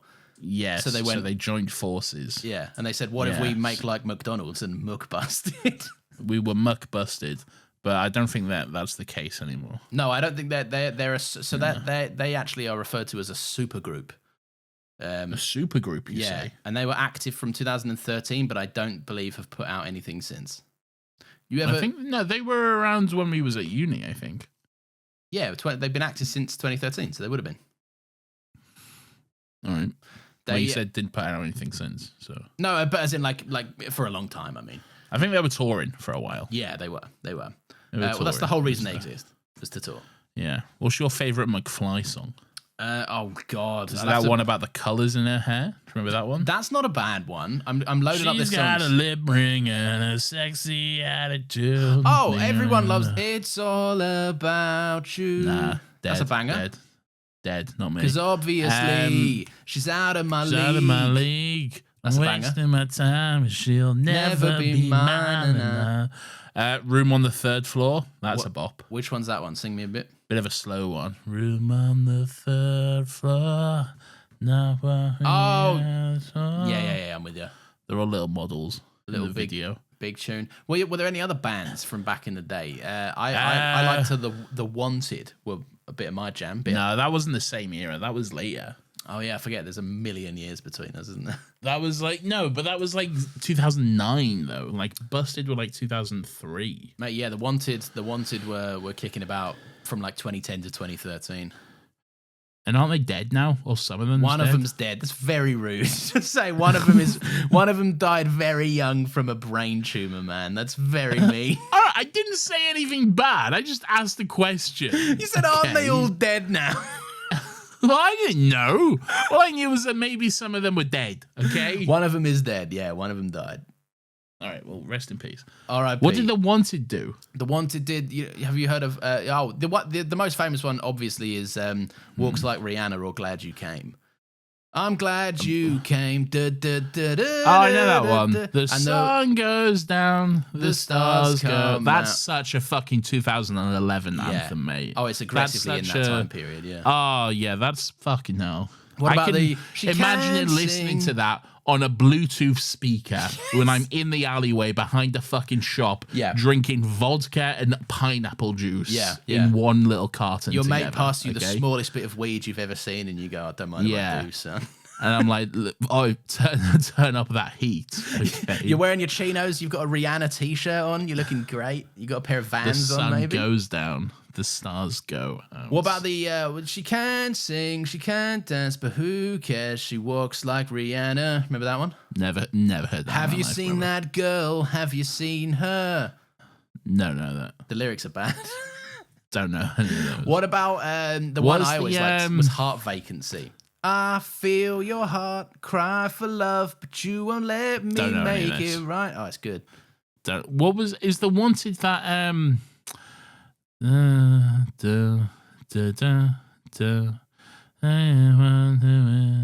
you gotta like, I don't know what that is.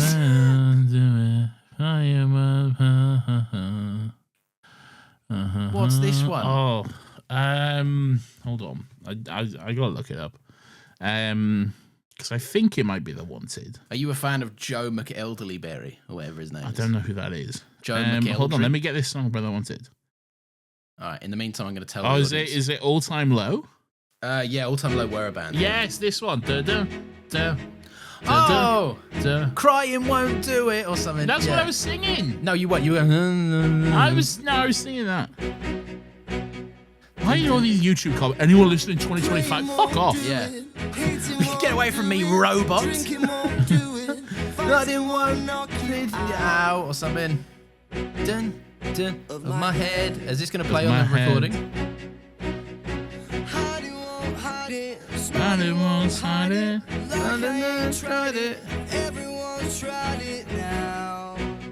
Dun, dun, dun, All right, do you remember this? Absolute bop, okay? Yeah. All right, picture this. Picture this. It's 2009, Yeah. okay? Yeah. It's summer 2009. Yeah. Fucking Anthem of the Summer just dropped. Here we go. All right. Ah!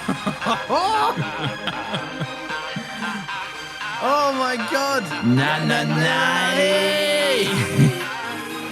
Tingy straight up. End dubs.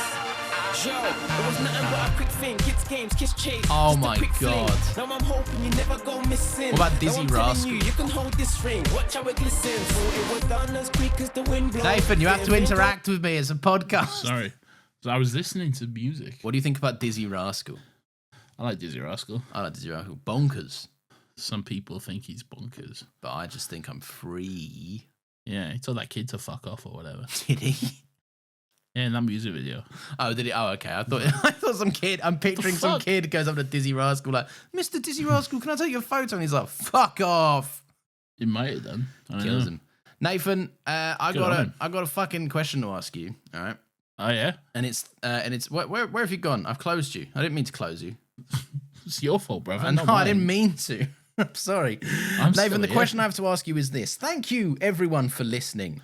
If you've enjoyed, Oh. you can give us a little 5-star review and follow the socials, links for which are in the show notes. So that would be cool. Go and do that. Also, we spoke about it a little bit already, but join the Discord. It's an inclusive, fun, safe space where a bunch of nerds can chat about whatever they want. It's not just Doctor Who. People playing Minecraft, people No. doing all sorts, having good times. People are watching movies. Yep. People are doing, I don't know, Wordle or some shit. They are doing Wordle or some shit. Yeah, they're doing that. They're all getting about. They're all having a great time. Yeah, So, they're doing like watch-alongs and stuff. It's good. It's good vibes. Good chill vibes. yeah. Thank you to Nina. Thank you to Maylena. And thank you, of course, to Pierce for being the mods. You're all great stuff. Doing great work. And also, Yes. if you want to hear more, we also have a Patreon. I don't know if you were aware of that, Nathan. It costs £5, 5 British squid, you might say. And Too you get- much if you ask me. Should be cheaper. No, it shouldn't be. Definitely shouldn't be. Should be Leah so asked if much we could go cheaper. back in time. Where would we go? I would go back in time to stop the mugs thing that maybe was cut from the earlier in the episode. Who knows? I would go back in time and make the Patreon £1,000 Yeah. per month. Yeah, I would Okay? as well. That seems like a fair thing, Yeah, I think. and I assume the same amount of people would sign up. Yeah, Okay. of course they So, would. Yeah. That'd be sick. Even if one did, it'd be more than we make. So, I wouldn't have to work anymore if that was the case. yeah, we'd make so much Yeah. ludicrous We'd money. make so much money. But it's not £1,000. It's in fact £5. You can access everything on there, and each month You can expect... pay us £1,000 if you want, though. You can Yeah. edit your pledge and put it up to £1,000. I just think it's you don't have to. No. But I think it's important to know that you have that option. Yeah, yeah, yeah. You can give me £1,000 if you want to. You can be part of the sheeple, and you can conform like the masses do, and only give us Yeah. £5. Or you can If be a you wanna maverick. If you want to be a boring old sheep, Yeah, okay, yeah. and fall in with a crowd and just be like, oh yeah, sure, I'll have no creativity and won't think for myself, and Yeah. I'll give them £5, okay, like everyone else. This is not okay? good. This is... Or you can think for yourself, and you can say, you know what? I'm different, okay? I'm going to give my close personal friends, Yeah. Lawrence and Nathan, No, don't do that. Don't form any parasocial relationships with me, thank you. £1,000 each. I don't like that. okay? I don't like that. And then we'll come to your house Yeah. and hang out with you. I, okay? I would say there's some Discord members that I would call real life friends, but then there's also Name them all. No, right I'm now. not gonna do that Go on. because anyone I Do it. don't name is instinctively gonna not like Exactly. me. Name them all. Anyway, you can expect to hear from us every month. All right, so No. so there's Discord, there's No. so there's Discord members that you would call friends. I'm not Is there confirming or Discord denying anything. members- Are there Discord members you would call enemies or nemesis? No, there's not enemies. There's people that fucking annoy me. There are. Of course there are. There's Wow. 300. No, listen. There are, if you lined up a room of 300 people and you were There's expecting not to get 300 along... people on the Patreon. No, not on the Patreon. No, probably No. not. Well, I don't know everyone on the Patreon. You can't interact on Patreon like you can on Discord, so it's harder to say. You can see they got the gold badge on the Discord. I'm not looking at that, man. I'm not looking Yes, at... you are. You see it. You see it. Yeah, it doesn't mean I'm looking for it. All right, well, fuck me then. Every now and... Look, all I'm saying is there's 300 odd people, right, on the Discord. If you were expected to agree with every single one of them, you'd be a liar. You wouldn't. Yeah, I've always said that. Yeah, I've always said that too. Anyway, every single month on the Patreon, you can expect to hear from us a topic episode and an episode commentary as voted on by you. And then, of course, a bonus pop culture episode from our podcast that we do called Still Got Rex, where we talk about whatever stuff we've been checking out lately. Could be a movie, could be a telly show, could be a game, could be literally anything. And don't be fooled by the title of those episodes, because usually it'll just be like, oh, this thing and that thing. Yeah. But there's actually a lot more we talk about. It just doesn't go in the title. Yeah, the title is typically 2 things, and there's typically at least 5. Yeah, So- well, maybe 4 sometimes. Sometimes but 4, yeah. sometimes 5. We'll do lots of Sometimes little ones. none. We'll pepper in little ones. Sometimes just waffling, you know? Yeah, sometimes we're just straight up waffling. We call our lovely patrons our companions, and it's time to find out that probably no one has subbed to us this week. No one knew.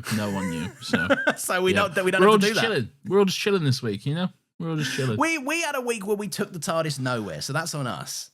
We didn't Yeah, go and we're all find just- anyone. We're all just chilling. We're all me and all my friends that I kidnapped. We're all just chilling Yeah. in the TARDIS, hanging out, having a good time. I agree. I think that's chill vibes. And what I'll say in that case then is thank you to everyone for listening. We'll see you all next Thank Monday. you. Stay groovy, stay beautiful, stay handsome, stay sexy, stay lovely. Nathan, what should the people stay? They should stay out of my fucking business. But I love you all. I love them all too. Bye. We got a commentary to do next Friday. For Friday. Figure out, for next Friday. I'm just talking over the outro. I know we're both just talking over the outro here. Yeah, That but was good. I could have cut you. I couldn't have cut me. You can't cut yourself, but it is what it is now. Yeah.